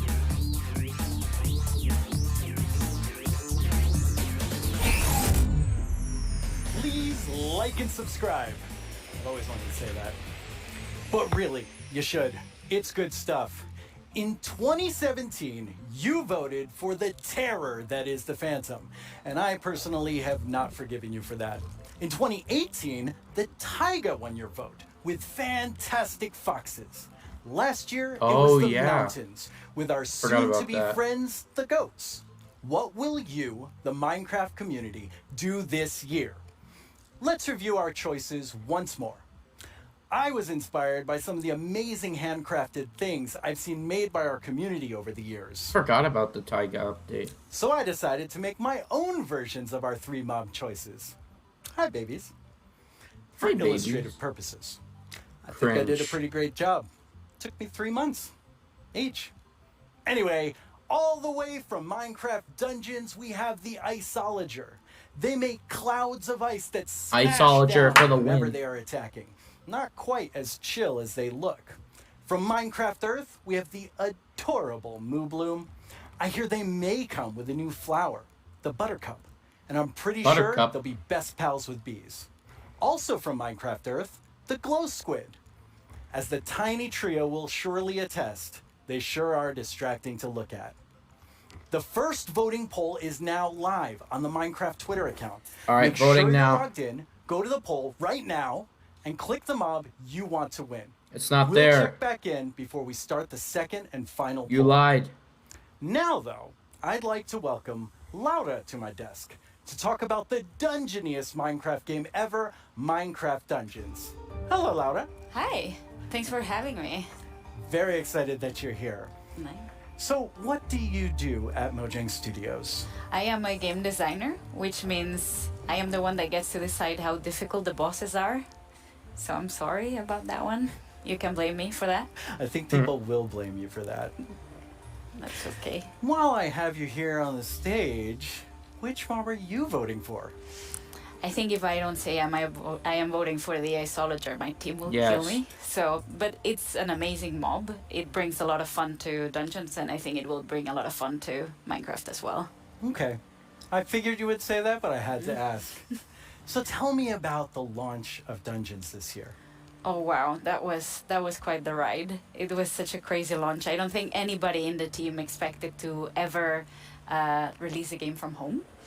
So we were all sitting in this like massive Teams call and like sharing streams with each other and sharing videos and comments from players, and it was very good. It was fun in a different way. What would you say was your favorite thing from the release? I think it was how people came together to play the game. It was very fun to see parents like show their children dungeon crawlers and children show their parents Minecraft. I don't know, it was very nice to see everyone just sit together and play and enjoy. Can't vote. That sounds wonderful. Yes. Well, let's take a look at what the community has done with what's come out so far. Yeah. Cannot actually believe that we like got I'll close check to the again in end a and minute. it was like, nope. Well, time to be blown up by more creepers. They absolutely hate you, these creepers. Oh yeah, Tom, you're welcome to join actually. あ、待って待って、結構減った結構減った。最後殴りに行っていい？お前おら！お前おら！ So the Village Merchant, a really cool merchant, simple, straightforward items, and definitely a nice addition to the game. A good replacement for the Wandering Trader. Now let's go check in with our friend the Blacksmith here. This is definitely something that I'm looking forward to because this is one of the coolest things that has possibly come to the game. Oh, tem que matar o maguinho. Ai, morri. Galera, me ajuda. Calma aí, eu vou te ressuscitar. Calma aí, eu vou dar cover aqui. I think since they're not having panels this year, I think it's going to be a lot shorter. Alright, I see what's going on here. I see what's going on here. Väldigt bra! Ah! Hazmat suit! Hör du? Vänta tills jag har min raket du! Du ska få spö då! Nu jäklar ska ni få spö! Skya! Stop killing the pandas, you monster! Stop killing the pandas! We have to save villagers. Our villagers right there. You are free, villager. Let's find the caravan of other villagers. Ooh, I got invisibility potion. 와, 맵 엄청 많이 생겼네 이번에. 크리퍼까지 깼고 늪지, 목장, 협곡, 레드스톤 광산? 여기 거의 끝판대장급 아니야? Holy smokes! Boom! Alright, voting for the Iceologer. Yeah. I put my Oh, look! There's a pig. Get the pig! Get the pig! Oh no! Red! No! Oh god! That looks so fun. Yeah, it's so cool to see people have fun with the game. And it's fun to play and watch. Yes, I hope so at least. But this week, you also had another launch. Oh, this month it's been a crazy month. Like, we haven't stopped doing things, I feel. We released first the Creeping Winter together with our new merchants and the new daily trials, which I feel was like they're awesome. gonna I hope announce everyone another loved it. DLC. We launched for xCloud, so now people can play on mobile, which is so fun. I really like that. And this week we just launched in China, so now we get to welcome our Chinese friends to the community, and I am super happy about that. That's really exciting. Well, now we have a That really question from the sucks that community. China's in like an entirely different market. Like they can't just release it. マインクラフトダンジョンズをリリースされてから開発者が想定していなかったファンの反応やゲームの仕様などありましたでしょうか。またマインクラフトダンジョンズの今後について教えてください。今後どのようなコンテンツがリリースされるのでしょうか。ぜひ教えてください。よろしくお願いします。 Okay, Wow. he kind of snuck two questions into that. Yes, but they were great questions, and thank you for sending them. Regarding the first question, I think we were very excited to see how fast people found the secret mushroom level. Like, Whoa, I was very secret. confused about it as well, because we had worked very hard on making it very secretive and having little snippets of things everywhere, but players are so smart, they found it so fast. So if you haven't played the mushroom level, go check it out, because it's very fun. And the second question? Right. So that's what we are here to talk about today. We're gonna talk about our upcoming DLC that we prepared with our friends at Double 11, and that's called the Howling Peaks. So Okay, we're so going they to are the doing mountains more with dungeons DLC. as well. That's awesome. Yeah. Why don't we take a look at some live gameplay? Yeah, let's check it out. We are very lucky today that we have 4 members of the Dungeons team with us. Here's Mariana at the Nintendo Switch. Hello. Here's Chris at the PC. Here's David at the PlayStation 4. And at the Xbox One, we have Annika. So we get to show you here for the first time cross-play, which we're very excited about. So people can play together from everywhere. That's exciting. And yeah, that's our first look at the mountains biome. coming to dungeons. Already I see a goat right there. Oh yeah, yeah. We were so happy. We asked the Minecraft team if we could bring goats to dungeons, and they said yes. So we get to release them a bit first in dungeons. So we're super excited about that. They're Very cool. equally as mischievous. Yes. So I see a lot of wind coming out of these grates. Yes. Wind is a mechanic that we're gonna explore a lot in the mountains missions. Oh, And wow. the players will be both challenged by it and will be able to use it. So the wind will push the player, so you need to be Heck a is bit that careful. noise? But at the same time, you'll be able to use it to solve puzzles, push items, and open doors and stuff like that. So Sounds like yeah. a baby crying. What is this we're looking at? Right. So yeah, our mountains biomes are so tall that the player will need to find new ways to traverse the levels. So that's a mountain lift, and there's gonna be full of like these little contraptions all around. That seems like a really fun new mechanic. Yes. Yeah, the goats are all around, and you need to be careful with them. Yeah, I saw them attack. Yes, they're really gonna push you out of the edge if you're not too careful. So leave the goats alone. Yes, leave the goats alone. That's very important. And as you'll see in a bit, the iceologers that you can find in this mission and in all the mountains missions are very ready for the weather. So they are wearing their little cozy clothes, and they're wind resistant, which means that while the player will be challenged by the wind, the iceologers won't. Oh, what are these? These are new mobs called the Wind Callers, and that's a Ravager coming for the first time to Minecraft Dungeons. That's another Minecraft mob Oh, really? that we get to welcome. First time. They're quite sturdy. Granted, it's only been around for 1 year. Right, the Wind so. Callers Not even a year, spawn sorry. a draft of wind right under the player, and they push the player up, so the player gets fall damage.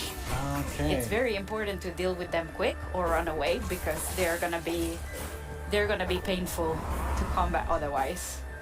Well, they're doing a pretty good job against these wind callers. Yes, our adventurers are strong. Okay, Ooh. there are 3 Ravagers. Yeah, that's gonna be an interesting one. But so far, I can see that all the consoles are working very neatly together. We're super happy about that. It's been progressing very nicely, and we hope everyone can soon play together. Oh, that was an Iceologer. I wanted to say, like, that's my favorite mob, but you know, it But went it too didn't stay fast. around too long. Yes. All right, we're leading up to this big Ravager battle. Yes.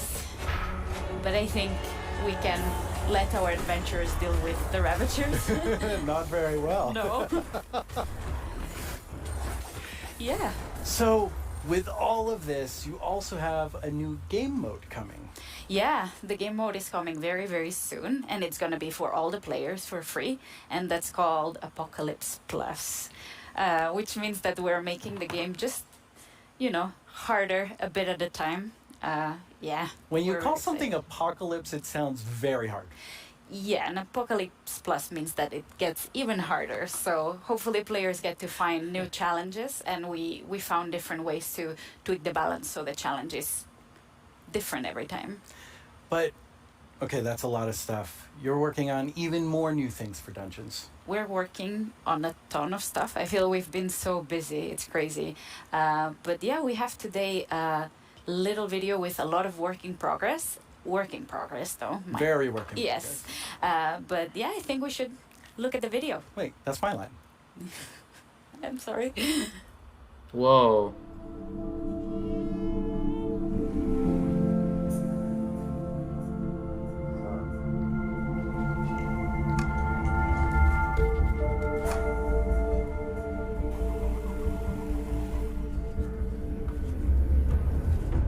That looks really cool. They're also embracing the cave. Oh wait, no, that's the Nether. Never mind. I was like,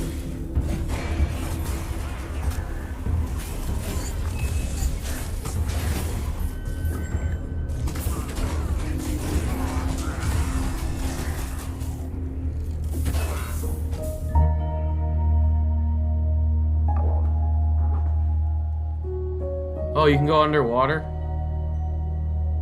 This has to be more than one pack, right? Whoa, that's kind of cool. I like that move. Oh, the end as well. The fact that the Minecraft spin-off has a better looking end than Minecraft does, that's kind of sad.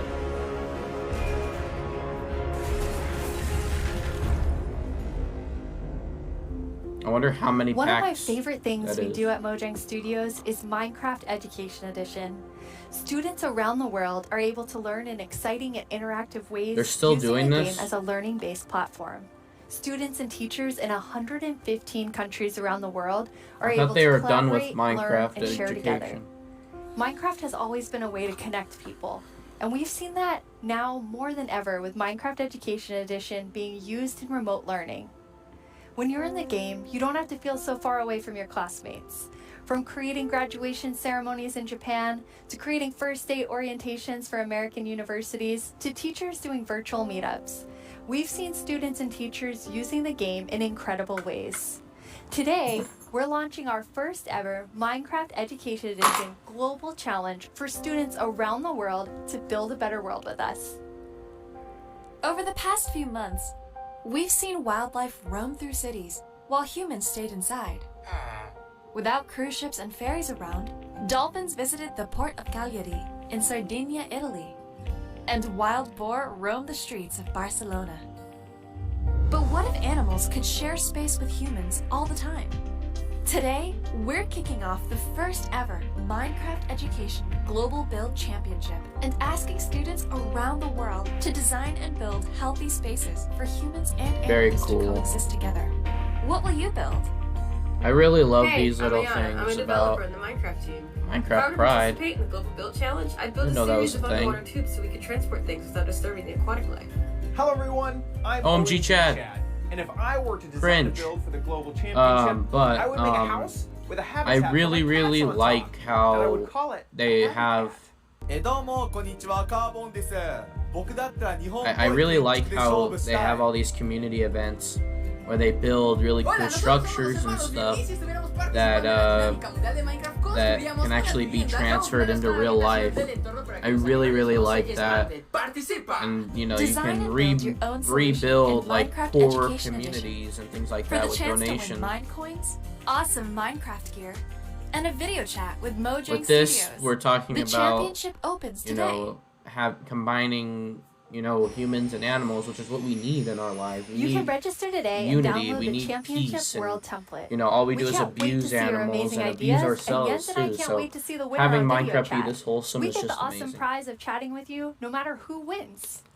For those of you who don't have Education Edition, we have something for you too. Our education team has already added amazing free lessons to Minecraft Marketplace. Oh, okay. We've also been working with some amazing educators Let's say on we a can new download it series now. about diversity and Legitimately, inclusion I have a coming this teacher fall. account for this stupid Hi, game. Minecraft Live. I'm Kenneth Shelton, and along with my fellow educators, Felisa Ford and Natasha Rochelle, we've been building a series of Minecraft lessons that will help people explore topics of social justice, equity, identity, and tolerance. The first of these lessons is called Good Trouble, and it's based on the life and philosophy I wish my of school embraced Congressman and civil rights Minecraft, but they activist don't. John Lewis.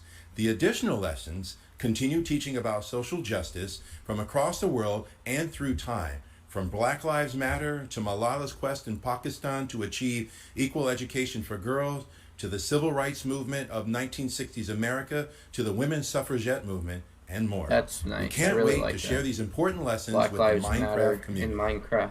I'm looking forward to playing through the Good Trouble lessons myself. Together with the Minecraft community, we commemorated Juneteenth with contributions to the Black Lives Matter Global Network Foundation, Equal Justice Initiative, and the NAACP Legal Defense Fund. We're proud to continue supporting organizations that fight for equity and equality in the world by making an additional donation today to the NAACP Legal Defense Fund. This brings our 2020 contributions to over $2 million. Nice. Beyond this, we continue to look within our company, our products, and I heard a lot of ourselves bad for things how we about can the help create a NAACP. more inclusive Is world. that true?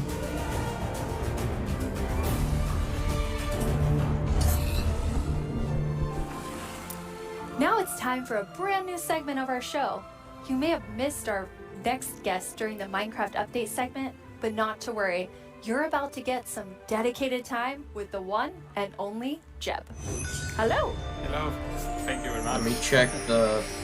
It was very different not having you in the Minecraft update section. Alright, Mob Bloom is losing. Yes, it's a little bit different this year since we always want the ones that are actually working on on the features of the games to be the ones to get to talk about them, because we feel that it gets more genuine in that way. So what are you working on then? Yeah, that's a good question. No, board game. Of course, I still spend a lot of time. Oh wait, he with wasn't Vanilla joking and about his board Agnes games. and the team.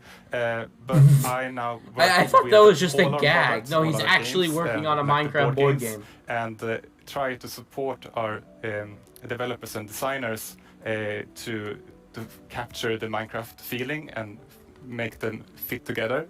But honestly, everyone's so talented, so it's actually quite an easy job.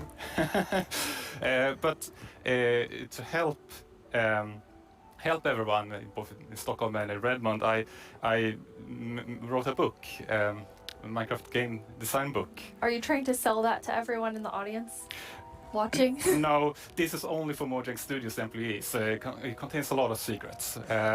But it was helpful when the team grew to kind of explain my thoughts and ideas about Minecraft. And for Vanilla in particular, there are some guiding principles that are going to help us continue updating the game for many years to come. But you did decide to share some today, so people can kind of see what's in the Jeb game design book. Absolutely. So one of these guiding principles is, it maybe sounds obvious, but that is it's always one block at a time. You place one block, you remove one block, you pull one lever, and you trigger one TNT, and of course that causes a big explosion. But at the core, the interaction is always one block at a time.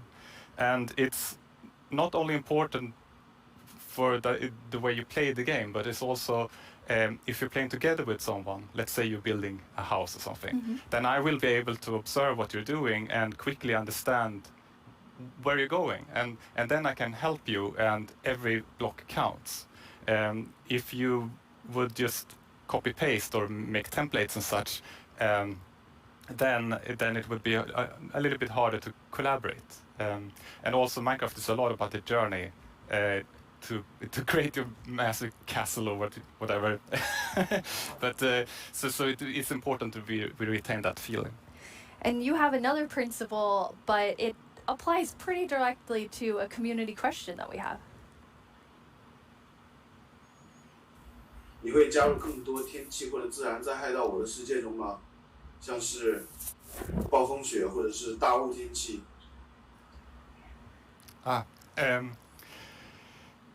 我的世界的中国玩家大家好，感谢你的提问。Wow, yes. Yes, the Chinese community inspired me to try to take on a new language, but I have a long way to go, honestly. But about the question, if we're going to add things like natural disasters, that kind of contradicts one of our other guiding principles, that bad things happen, but they're technically the player's fault. Okay, they're the player's fault. Yes, in the sense that it was either caused by a player, like a griefer or summoning the wither, or a player was nearby, such as when a creeper explodes. So whenever something bad happens, we want to make sure that the players are either actively taking part of that or have a way to prevent it from happening. And an earthquake or a tornado would obviously destroy something that you've spent hours building. But there's definitely a few I can think of that maybe fall outside of this principle. There are still a few cases, like Enderman can grab a block and maybe wreck up some redstone, or you can have an unlucky wolf running into your sheep garden. But there's also, the worst thing is of course lightning strikes that can set your whole house on fire. But I'm hoping that Agnes and the team may have a plan for that. Exciting. So what's the last feature you were active in developing? Yes, the last feature I did was the netherite feature. I thought that was a very important part of the nether update and wanted to help where I can.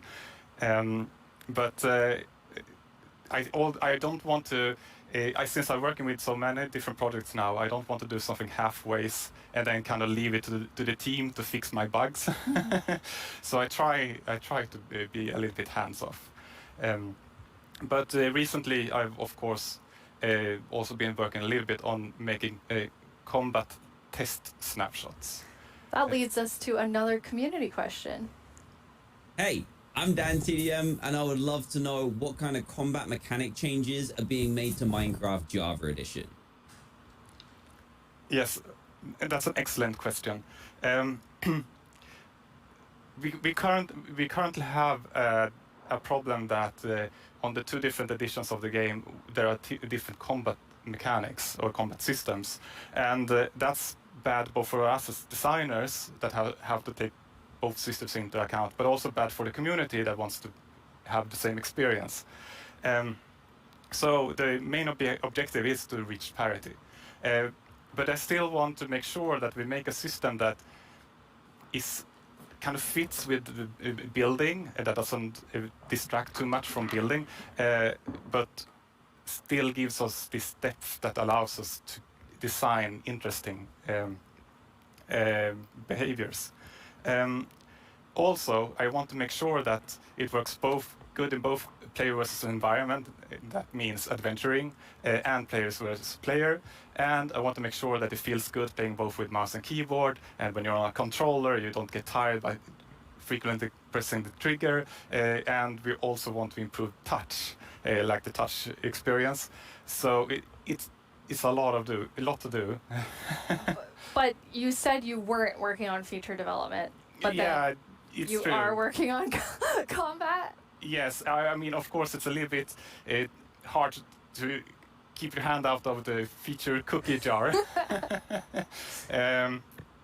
But in this case, I also felt that this was an area where I could help the team, so they could focus on doing the content updates. But at some point in the future, I will, of course, dump this on the team.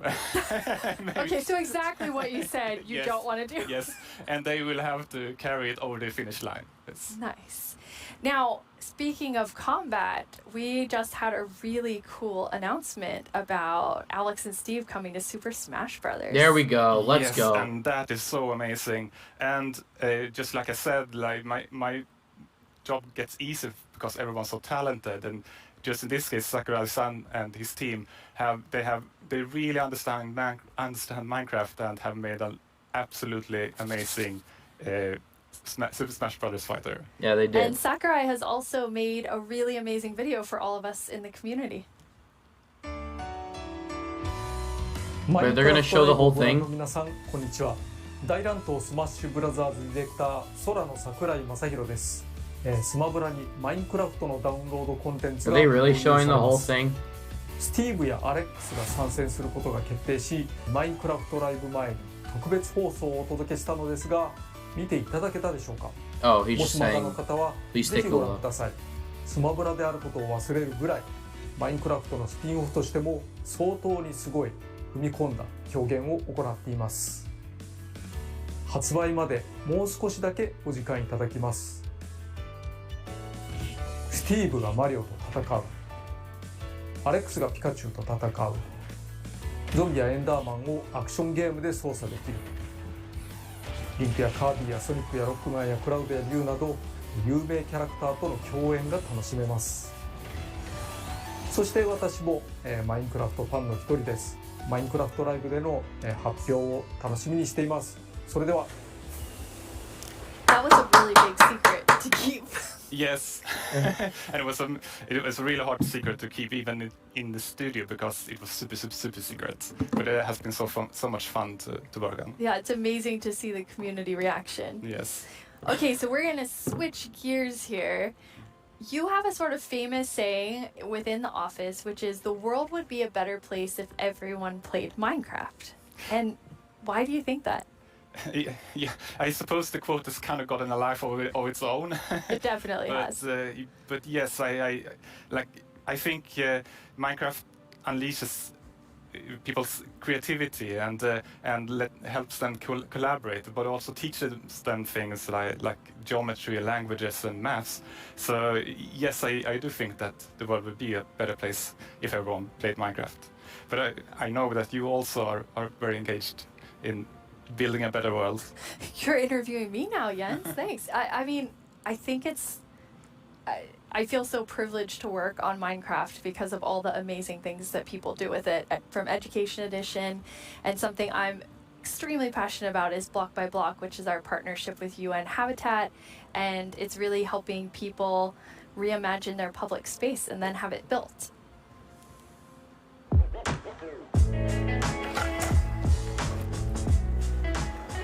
I love this place. It's such a nice area, but it has not always been like this.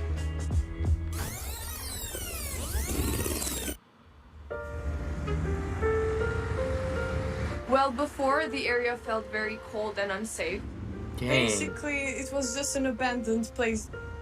Block by Block is a program created by Mojang and UN Habitat where we use Minecraft to help community members redesign their neighborhoods. Kosovo has been impacted by years of conflict, and in those situations we often see communities divided and public spaces neglected. It was a really cool project because even the little kids like me could help out with make the city a better place. They got to use Minecraft to sketch and try different solutions about how the space could be improved. It was very fun because you felt like to be able to help the city while just playing. After that, the ideas were presented to local architects and city planners, and later that year, construction started. That's crazy. This is what I was talking about. It's been 5 years since we participated in the program, and the street since then has become more developed and it is now more frequented than before. It seemed kind of unbelievable that this was made with Minecraft. So seeing my own idea as a kid, changing a whole area in my city, it was very special to me. Wow, that's crazy. It's unbelievable that we were able to make reality what was once only an idea in our computer screen. Finally, decision makers have changed their perspective because maybe they realize that we can make a change. In a democracy, you want the people who live in that community to be asked about what's going to happen in that community. So this is a perfect example. The community was asked, the community decided, the community designed, and the community is using it. I'm probably gonna be like really happy and be like, hey friends, I made this. I walk here almost every day, and every time I see it and I see a lot of people spending time here, it's a very gratifying feeling. I just hope it will become real as soon as possible. So the reaction of the community was great, and to me it was a great feeling which I'll never forget. I came up with a skate park idea and some trees surrounding the park. It is possible to change the world and make your dreams come true.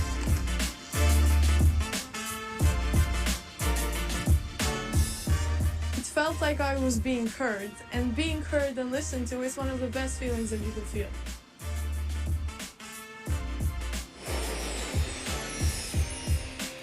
I actually was able to go to Kosovo at the start of that project, and it's just amazing to see the transformation using Minecraft. Yeah, it's amazing. Jens, you must have seen a lot of amazing things because you're about to hit your 10-year anniversary at Mojang Studios in like 2 or 3 months. Yes, it's true. Yeah, it has been an amazing journey these 10 years. If not him, then Notch. I've had so much fun working on like Minecraft. Masahiro Sakurai of Minecraft. Of course, I'm also a Minecraft Very player, legendary. and we're all like with the community. And in the end, it's really the players and the community that gives everything its purpose. Yeah, absolutely. And from myself as part of the community, I just want to say, like, thank you for the 10 years and all that you've done for Minecraft. It's made a huge difference in my life, and I think many people watching right now. Thank you. Thank you so much, Jens. Last year at Live, we announced the Nether update. Maybe since then you've been wondering about what it would be like to attend a Nether ballet. Wonder no more. Our What? friends at Element No, Animation what? will dance us through all the new Nether features. What? Oh, I was like, what are you talking about?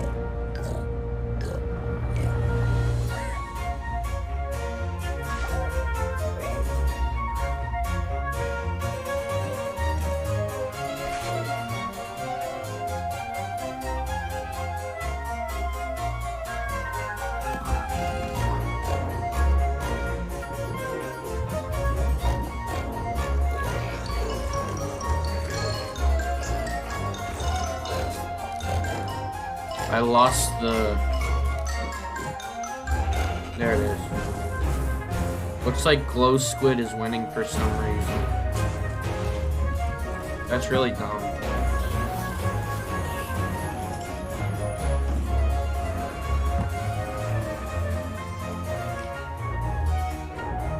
It's like the music video at the end of the Pokemon Direct, really?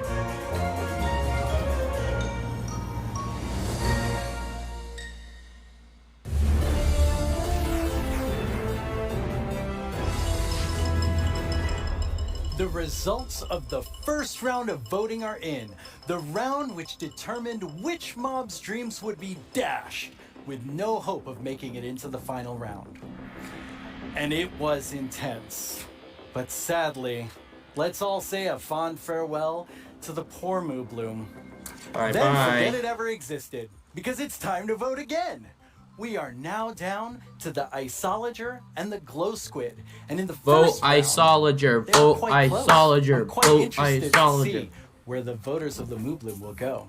If you missed the first round of voting, make sure you get in. Get on out of this here, one. Glow It Squid. No determines one likes which you. You one have of no these two makes it purpose into in the Minecraft. game. I know Isolager you're makes the game harder. It's a freaking amazing The final cool voting poll power. is live now. This is your chance to have a say in what It's not goes live into now, Minecraft. but- So don't leave yourself out. Log into Twitter and go vote. Vote for Isolager.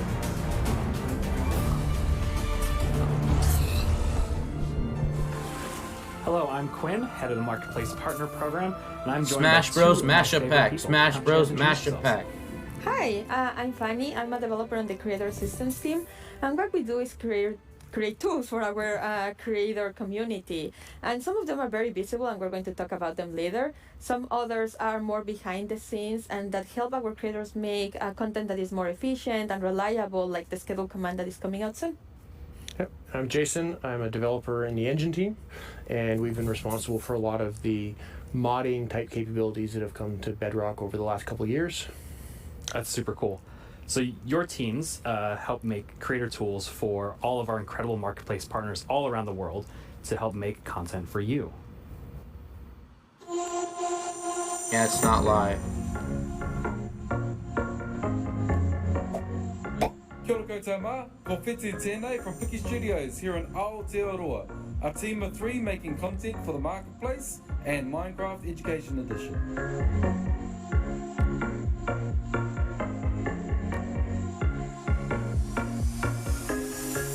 I'm Beanie from Zombini, and I run a small studio based in California. We create lots of marketplace content, and I've been making tutorials for the last 7 years to teach others how to make their own Minecraft skins.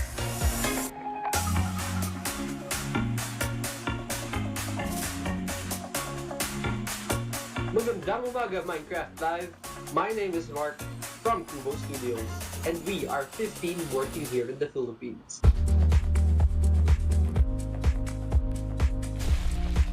What in the world? Hi, I'm Tian from Evergreen Games, and we are 38 people working here in England.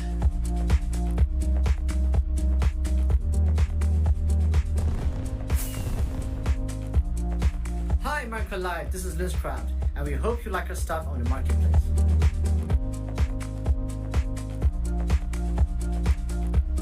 Why are people calling it the piss cow? Hey everyone, I cannot believe I'm part of Minecraft Live this year. My name is Yasser, aka StarkTMA from MC Texels, and we are super excited about the new updates.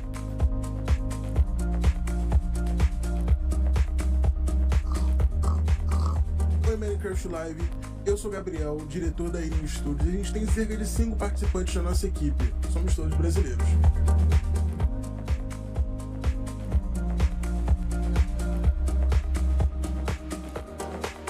I'm Vicky, also known as Geeky Pixels from NetherPixel Studios, and I get to spend my days making content and working with awesome people.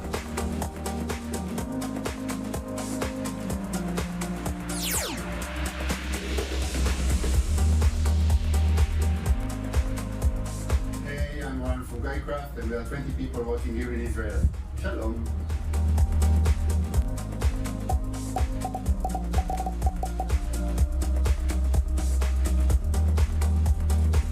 And the best part is all these features can be used by all creators. So what do you have to show us today? Yeah, so for the last couple of years, we've been doing a lot of work with the entities in the game. So this time, we've doubled down and gotten it so that we focused on items and blocks. So as part of that, I made a custom crop to kind of show off a lot of the capabilities. So over the summer, everyone in Mojang Studios was given tomato seeds to try and grow a tomato plant at home. So I thought that was kind of perfect inspiration to go Tomatoes. make a crop. So you can interact, you can place the seeds, use the crops. See, they're kind of growing. We got a couple of them getting to the flower stage. Got a few now that I can actually go pick. So in this case, I've made them work like the sweet berry bush, where you can just right-click on them. But I think tomatoes taste disgusting, so I thought it was better to make them as something you can throw. So Quinn and I had some fun. We were throwing them around. It's harmless, or sort of harmless. Yeah, totally harmless. Yeah. You knocked me in the lava. It was mostly by accident. But tomatoes will actually rot on the vine as well, and if they rot for too long, you get a little rotten tomato monster that can spawn from Rotten tomato monster. Fight him off here. But yeah, he throws rotten tomatoes. They don't fly as far as a regular tomato, but they knock you back a lot more. But kind of based off all this stuff, I think tomatoes maybe aren't the best idea. So I'm gonna get rid of all my plants and never grow them again. Yeah, I agree with you on this one. So all these healthy. It's true, they are pretty healthy. So with all of these new custom crops, creators can go and make some really cool kind of like farming style maps. Oh, definitely. So like, I think crops are a good example of showing off how they all can kind of come together, because you get the items that you can get there. Normally you would eat the item, but or you can make projectiles. But they also have the ability to get events that are fired from things like a tick event. So as that event is fired, you can make the block run through multiple stages of growth, and eventually get to the point where you can choose like what loot spawns at various stages of growth and stuff like that. Yeah, I thought it was really cool how you could like interact with them like a normal berry bush, but then get the tomato out. Yeah, it's just another it's an interactive event that you can key into. Yeah, and then there's a tomato monster there at the end too. Yeah, I call him Tomo.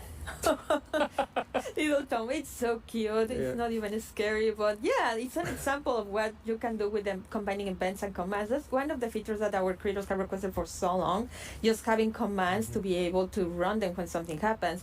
So now, instead of also in addition to doing it with actors, you can also do it with blocks and items. In this case, as the flower is rotting, you can disappear that crop and also summon a tomato monster, a Tomo monster. Yes. Well, that's really cool, because like I can totally see creators like using all of those combinations of features to make some like really cool like adventurous maps. Yeah. Like, for example, the little adventure that we can show you, where we were going to the desert, and then we found this mysterious golden skull, and also an equally mysterious pedestal in the middle of the desert. So we decided to place our golden skull over there and see what happened. And yes, we have a mountain that is hollow. And as the brave warriors that we are, we went exploring, and obviously we found some creepy monsters inside. Luckily, we have our trusty custom sword to fight them off. I'm not sure if we even survived that. Yeah, that doesn't seem very safe. No, not at all. But that pedestal, I know that's one of the most requested features, block models. Yeah, so I've been super excited that we finally be able to get block models in. It's something we've been wanting to do for years, and we were finally able to. So funny. Twitter has been wrecked by Minecraft twice. Using the same That's so funny. formats that we've been using for the enemies. Minecraft and Smash and this Isolager versus Glow Squid debacle. Oh, that's cool. So you don't even have to like learn a new skill. You can just continue. It's almost identical. That's awesome. And then I noticed on the hotbar with the golden skull, there was like a little red triangle. What was that? Yes, it's a new feature that we're calling item lock. I don't know if you found yourself sometimes just going through some content and you have this special item and then you die and you lose it, or maybe you drop it accidentally. Now we've made it so that creators can actually lock something on your inventory, so that when you die or you press Q, it won't go away. That way you don't lose your mysterious golden skull to unlock the next stage. So nice. I was gonna say that makes it super easy, because I've definitely been in an adventure map and I lost the key on accident, and then I had to go and try and fix that. Yeah. And then when you place the skull, cool. There was a lot going on in the background. Like there's 3 features to talk about right there. The first one is like we wanted to give more power to creators with cameras. And this one is just a small one where we just shake the screen. I don't know if you noticed that one. And then you can help players convey something like there's an earthquake going on, or maybe something is about to fall over you. So you can do that with this new tool. Or dinosaurs. Or dinosaurs. Yeah, dinosaur steps. Yes. The second one that we noticed there is structures. You can now place them using commands, whereas before you had to be using a structure block, which is more complicated and time consuming. Now you can do it much more easily. And as part of those commands, you can now animate the structure placement. For those that know this, like the mountain was opening and that was just a structure animating. We provide a couple of effects. One is just like a 3D printing animation and the other one is layer by layer. And yeah, you can combine them to just achieve very cool effects.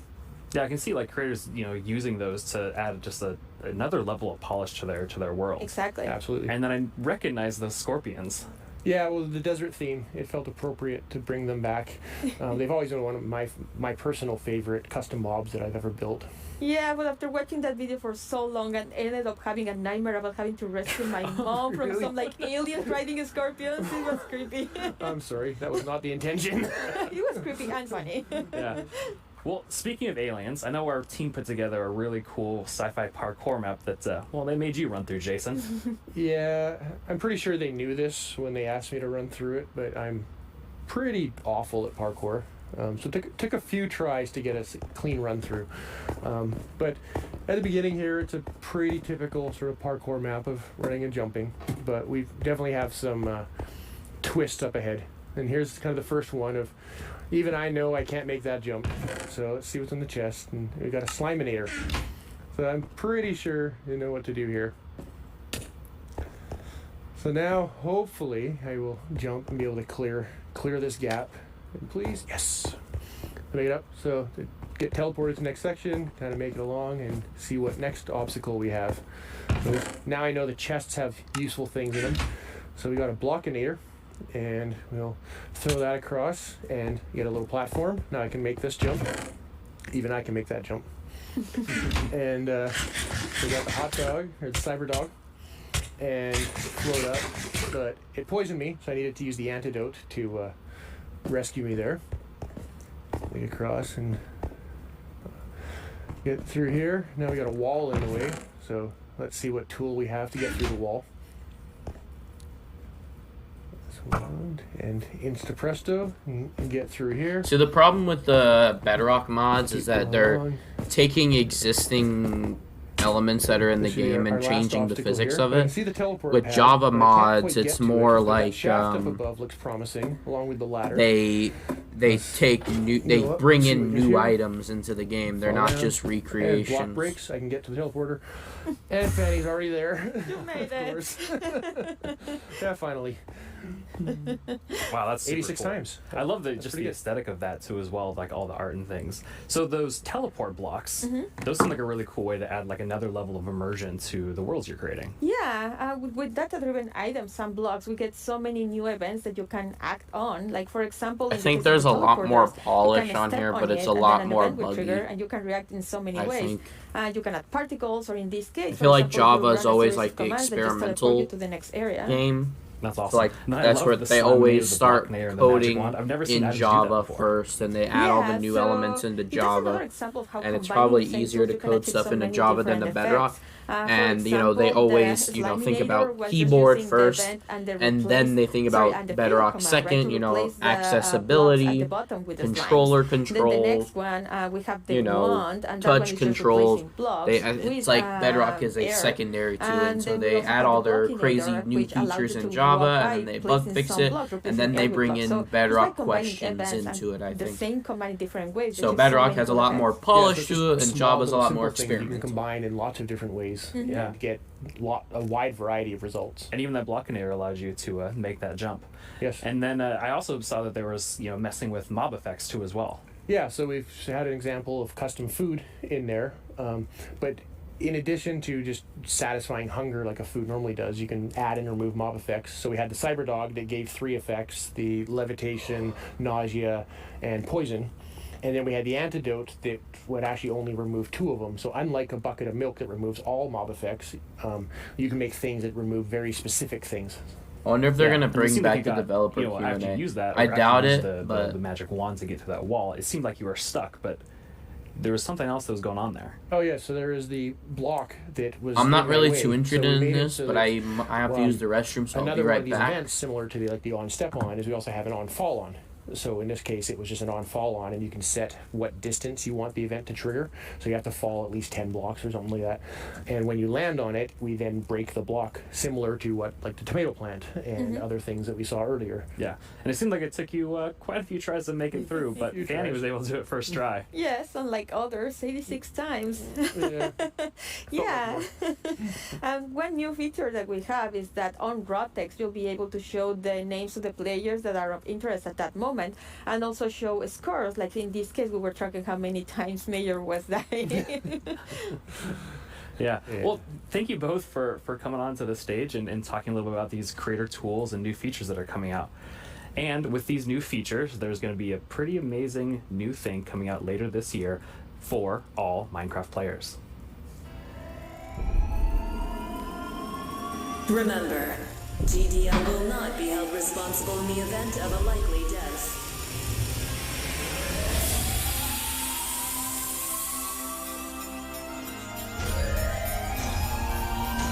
Your descent will begin in 3, 2, 1. Is this a new map? Whoa, Noxcrew's making it. Let's go. Yeah, We know you've waited Give a me- long time for this update, and if you thought the first Give set me- of features for the caves were awesome, it's time I'm for making a even video more on that. awesomeness. I'm calling it Agnes right and now. Mir from the Vanilla Minecraft gameplay team. Okay, that's the only thing I missed. We know you've waited a long. Yes, it feels great, and we have, looked a bit at tweets during the break, and We have some more tweets. We have more tweets. Yes. Wireless redstone. Oh yeah, of course. yes. There will be so many cool things you can build with that, and the warden. It's amazing to see all the excitement. So cool. Mir, you recently joined the Mojang Studios team. Yes, I joined this year. I feel like but this year when they honestly, I'm changed the not name and completely added sure new how that developer, happened. that And Microsoft I'm gave just them like a joining Mojang. I'm huge not really sure how I'm here boost in like Minecraft income or Live, something. Like because like they just obviously last gave them year, more I was materials home, in order to hire glued more to the developers. screen. Just I had to know what the next thing is coming to Minecraft, and today it's not only that I get to share that, it's I got to work on some of those things, so it's fairly incredible. But yeah, I've been developing games for a few years now, and more recently I've actually worked with this non-profit organization called Games for Peace, which is an amazing organization which basically uses games to promote peace. Like he takes kids from areas of conflict all around the world and sits them down to play Minecraft. And sometimes it's kids that don't even share a language, so they can't talk. So Minecraft is the language they share. Minecraft is what helps them connect and get to know each other and creates friendships, right? And it was amazing being part of that. It's so cool. I mean, sometimes I feel like, oh, I know all the amazing things that are happening with Minecraft, and then you described that to Agnes and I, and we both were like, we've never heard that, and it's so cool. It's so beautiful. Amazing. Absolutely It's amazing. beautiful. So in this update, you've been really looking at like filling out the caves even more. Yes, so there are even more things to show, and in the things we showed so far, it's a lot about like improving the journey underground. But of course, we also want to add like new things to find, like new resources. Suda51 And one of them are tweeted. crystals. Okay, here we go. Amethyst. Oh, let's go. We got new ore. Gems. Very, very cool. Wow, that's really cool.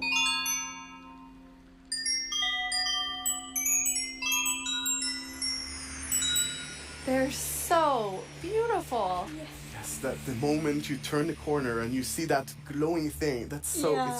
it's incredible. The atmosphere in the crystal geode, it's like mystical.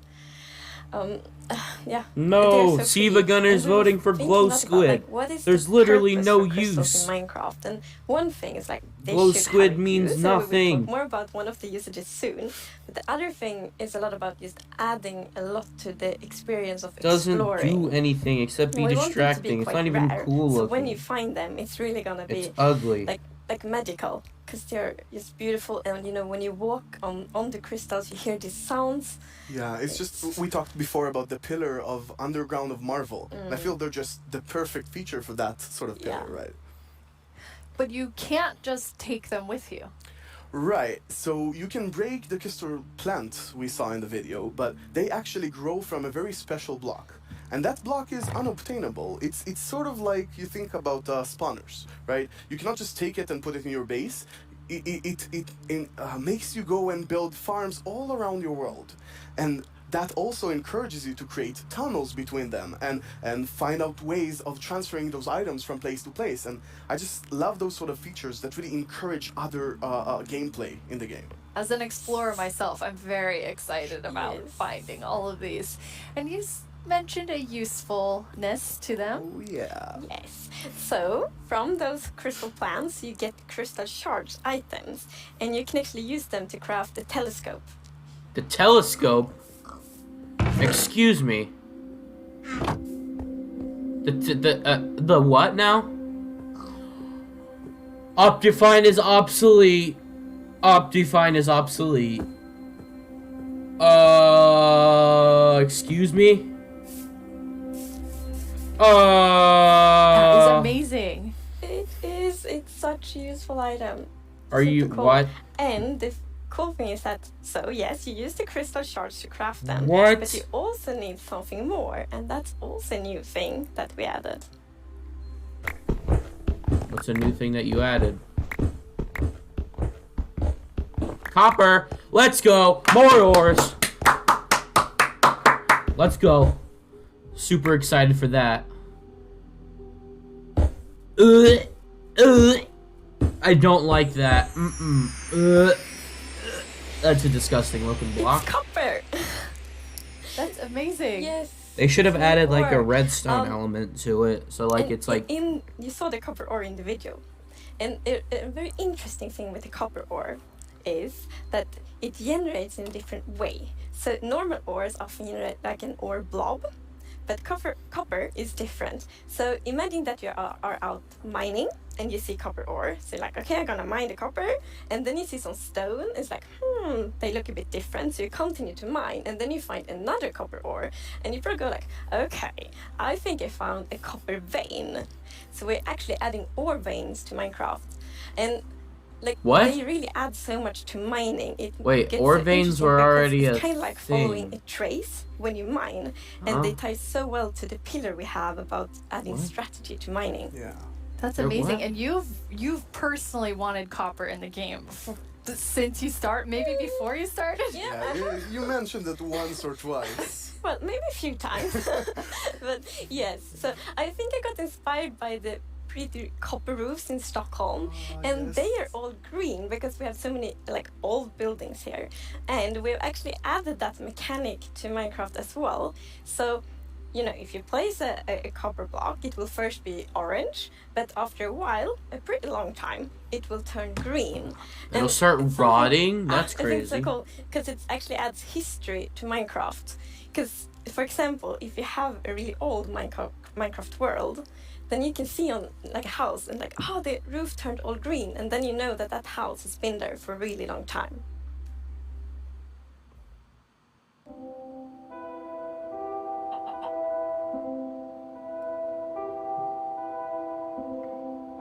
Wow. That's cool. But like that orange block is something entirely new. But when it turns blue, yeah, it adds history, Copper but it's will only very be used for similar the to telescope. You the actually have another the blue really wood cool block. thing that you'll be able to craft with it. Yeah. So Jens talked a bit before about these design principles that we have in Minecraft, and one of them is that if something bad happens, the player either caused it or it has a way to sort of avoid it. And one of those exceptions, for example, is lightning striking. Now, some people like to build wooden roofs in Minecraft. Some even build wall roofs. Looking at me. Right. It's not at all like the grandest castle in my realm actually has a roof fully built of wool. Yeah, that's not a good idea. No, but we did get some fires. yeah. So to try to help the players with that, we are introducing the lightning rod.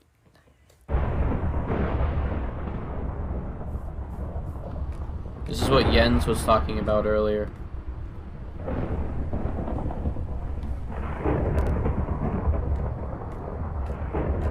That's interesting.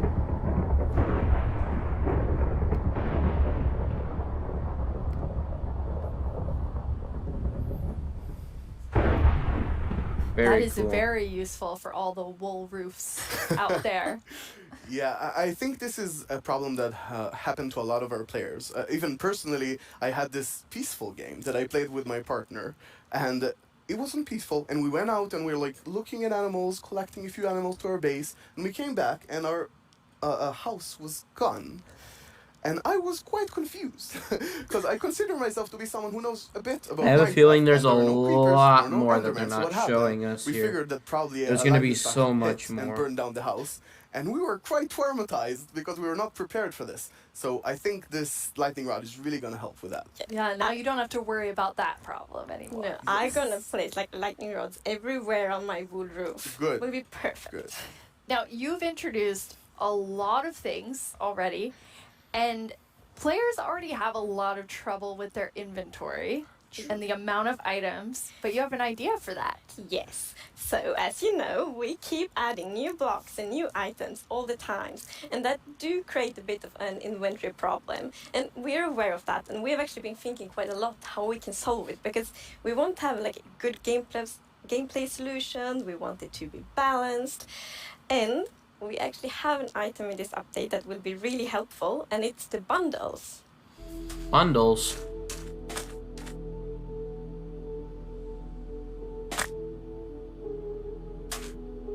People are saying backpacks, but... What the... No... That doesn't help at all. Maybe? Wait, whoa. Honestly, the texture graphic reminds me of Smash. Mojang, that's a little... I don't know. Because we already have shulker boxes, so I'm not really sure how bundles will help. Yeah, this is awesome. It's such an elegant solution as well, and I love it. I think we spend a lot of time talking about the inventory problem, and I think one of the biggest takeaways there was that this is not actually one problem. It's constructed from a lot of sub-problems. For example, hotbar management is one problem. Getting I guess, lot of blocks yeah. from a huge build somewhere, that's like something the shulkers help with.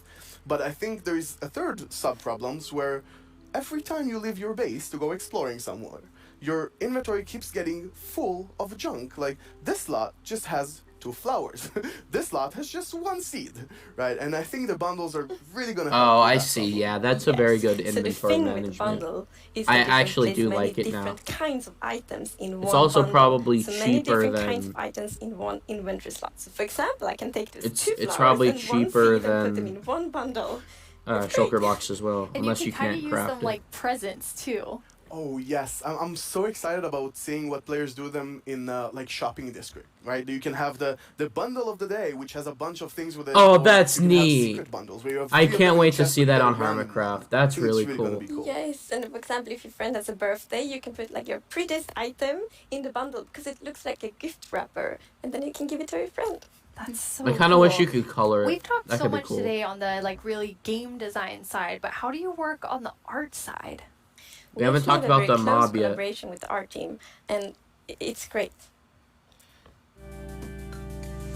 So my job is basically to get an abstract idea and imagine how it would fit into the Minecraft universe and then start sketching it. So once my sketch is finished, I send everything to the 3D artist that it's gonna model it and animate it to make it alive. My job is to bring sketches to life and make them move in 3D space. God. To work with a game that has such a special The way that it's amazing. the It's a mob challenge, moves it's fun, so it's weird. Sometimes frustrating, but So their very animation rewarding. team is definitely a lot I make the pixeler of the new. blocks. And usually when I create a block texture for a new rock type, Because as of late, they've added a lot more animation to the game, like in the form of textures, animated textures, and the way Steve moves with blinking, and the hoglins, and this dude freaking the warden. So I think my favorite thing about the Minecraft look is that it's very unexpected, very unconventional, and that's where like the special comes from. Minecraft in terms of game art is special because it has such a unique look and it's very restricted. It has Yeah. to be 3D pixel art. That's why it's and so we can weird only when work it's within in those boundaries, Smash. So we have to like think inside the box but also outside the box. I've been working on this exciting new mob.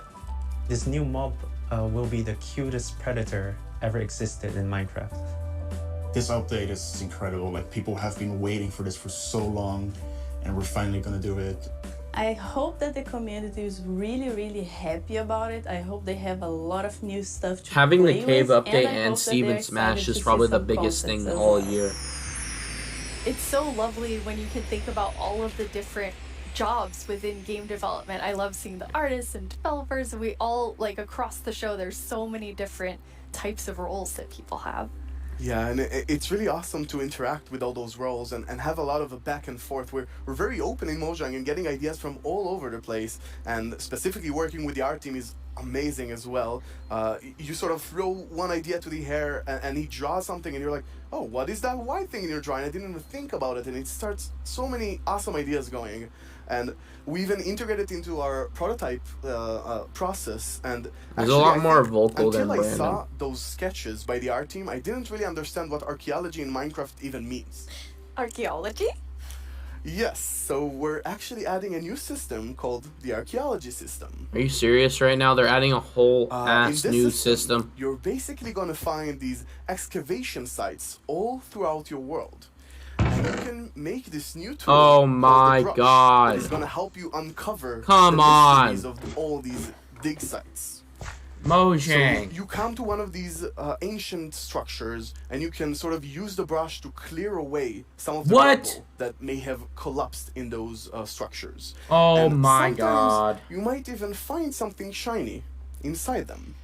But, and this is important, if you are not careful enough, like in real life, you can destroy that artifact. And when that artifact is gone, that artifact and all the secrets it held are gone forever. Microblocks?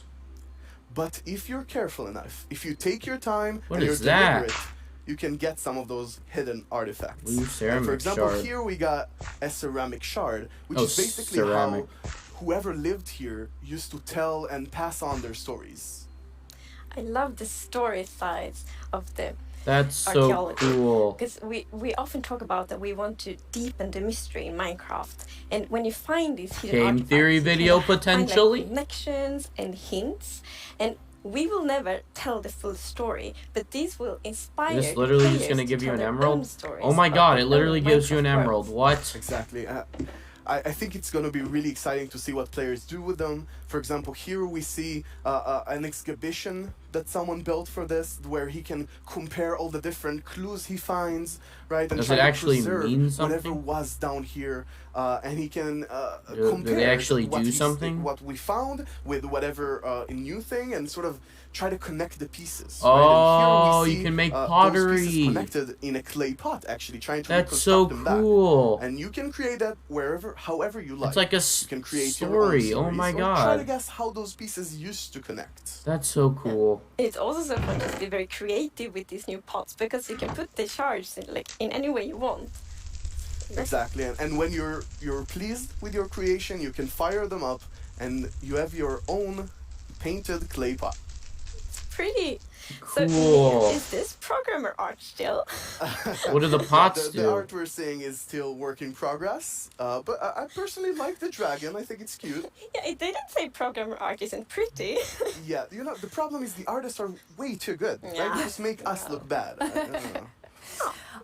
Archaeology is amazing. I mean, the excavation so site cool. is so incredible. I'm so excited about this. I've spent a lot of time about it, and I actually got to do a lot of awesome conversations with actual archaeologists from all around the world, and it's been.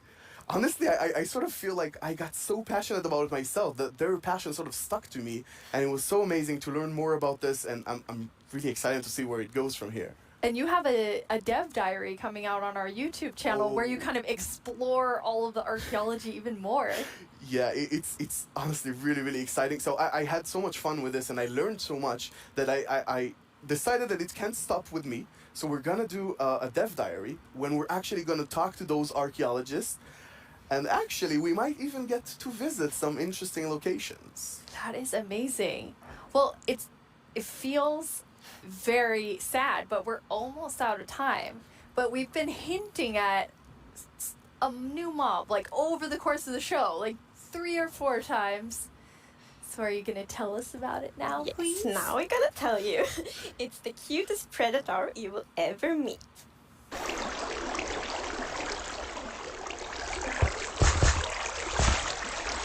Axolotl! What? What? Oh my god! Oh my god! Wow. This is the biggest reveal. What in the world? There's different colors too. You can pick them up.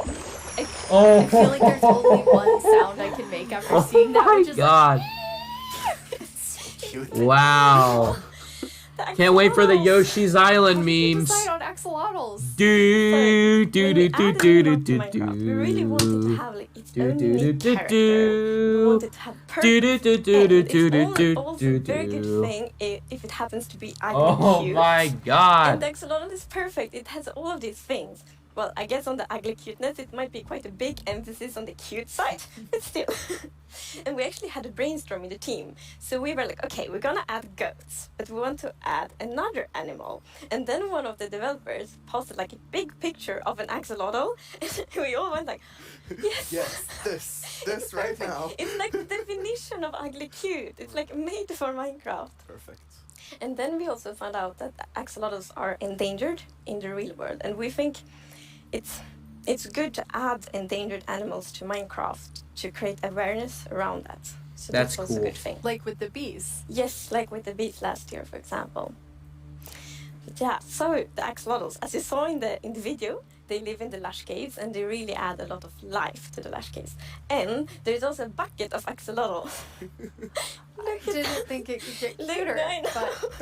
but That is just so cute. I don't That's know what that is, crazy. but it's so cute. So when you're walking around in the lush caves and you see some axolotls, then you can actually scoop them up in your bucket and take them with you. So maybe you build like a pretty aquarium for them in your base, or maybe you bring them to your ocean adventure.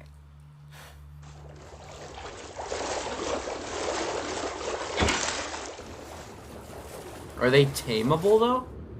Like, oh, what the? Oh wait, that was the player. I was like, what did the?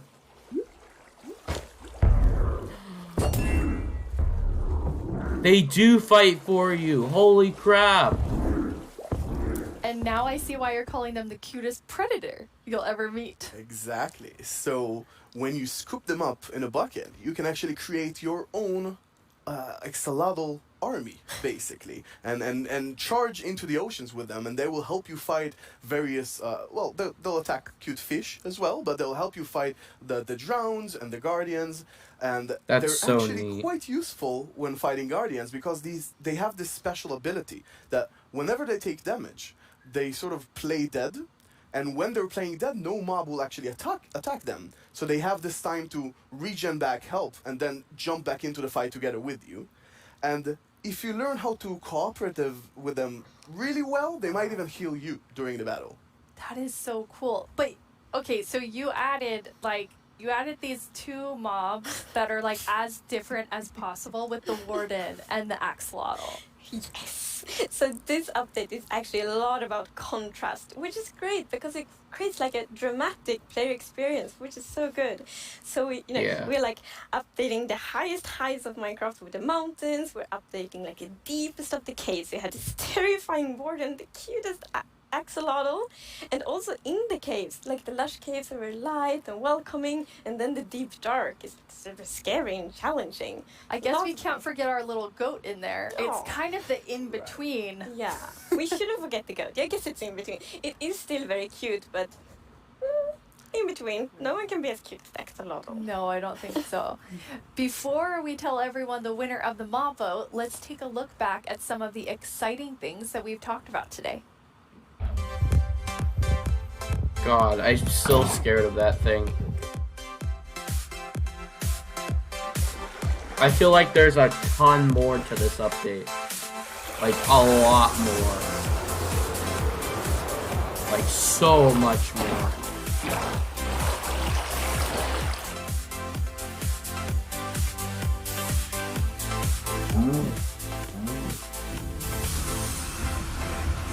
Oh.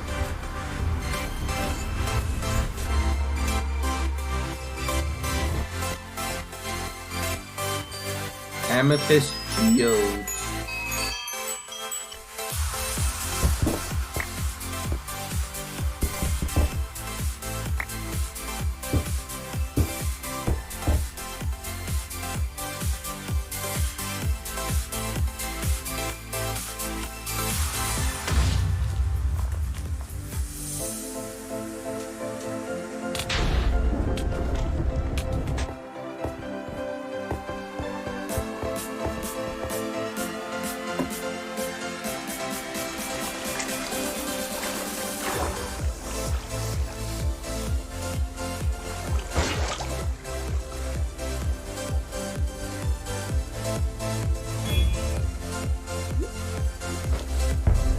That's crazy. Before we get to our mob vote, I think there's one more question people are really gonna want to know. When are we gonna get the Caves and the Cliffs update? It's a good question. So we plan to release it summer 2021, and this actually is really good. As I mentioned in the beginning of the show, we really want to have a lot of time to work together with the community to like gather feedback, see all the great ideas, because the community always has so many good ideas. So it feels good that we now have a lot of time to actually work together on this update. Amazing. And the community decided on a new mob that will enter the game. So which one of you gets to do the honors today? So I think Tiny Agnes has been a bit mean this year, so I think you should open it, Nia. You should announce the winner. Yes. Can I look first? Yeah. You're gonna know before everyone else. It's the Glow Squid! Yeah. Boo! Boo! Get out of here, Glow Squid. No one likes you. Not just the tiny ones. No, I wow. was really not expecting that. That is so awesome. Yes, like I didn't expect it at all, but it's great. And Glow Squids will look so cool in the caves, like the atmosphere. Yes. Boo! It will be. No one wanted the Glow Squid. And then you see the Glow Squids. All we did was get Squid 2. Electric Boogaloo, literally. The Axolotls are predators, so I'm not sure. Boo! Might actually attack them. Yeah. Oh no. We'll see, we'll see. It's the only time I've genuinely been upset by a mob vote. We have committed to a lot of things, so I think we need to get work. The Isolager would have made more sense with the cave update. For all of you watching, the Minecraft cliff wouldn't be update. what it is today without all of you. From all of us at Mojang Studios, thank you so much. Bye. God, oh my God, it was so good up until the very end. Are you kidding me? Thank you, Mojang. Thank you, Sakurai. Holy crap. This month is going to be amazing. And the next year is going to be amazing for games. I mean, we got Hyrule Warriors. We have probably Breath of the Wild 2. What else can there be? Alright guys, that has been my Minecraft live stream. I will see you guys another time. I don't know what else to do. So yeah, I'll be uploading the VOD to YouTube very soon, so be on the lookout for that, or for both of the streams. And yeah, that's gonna be it. Bye.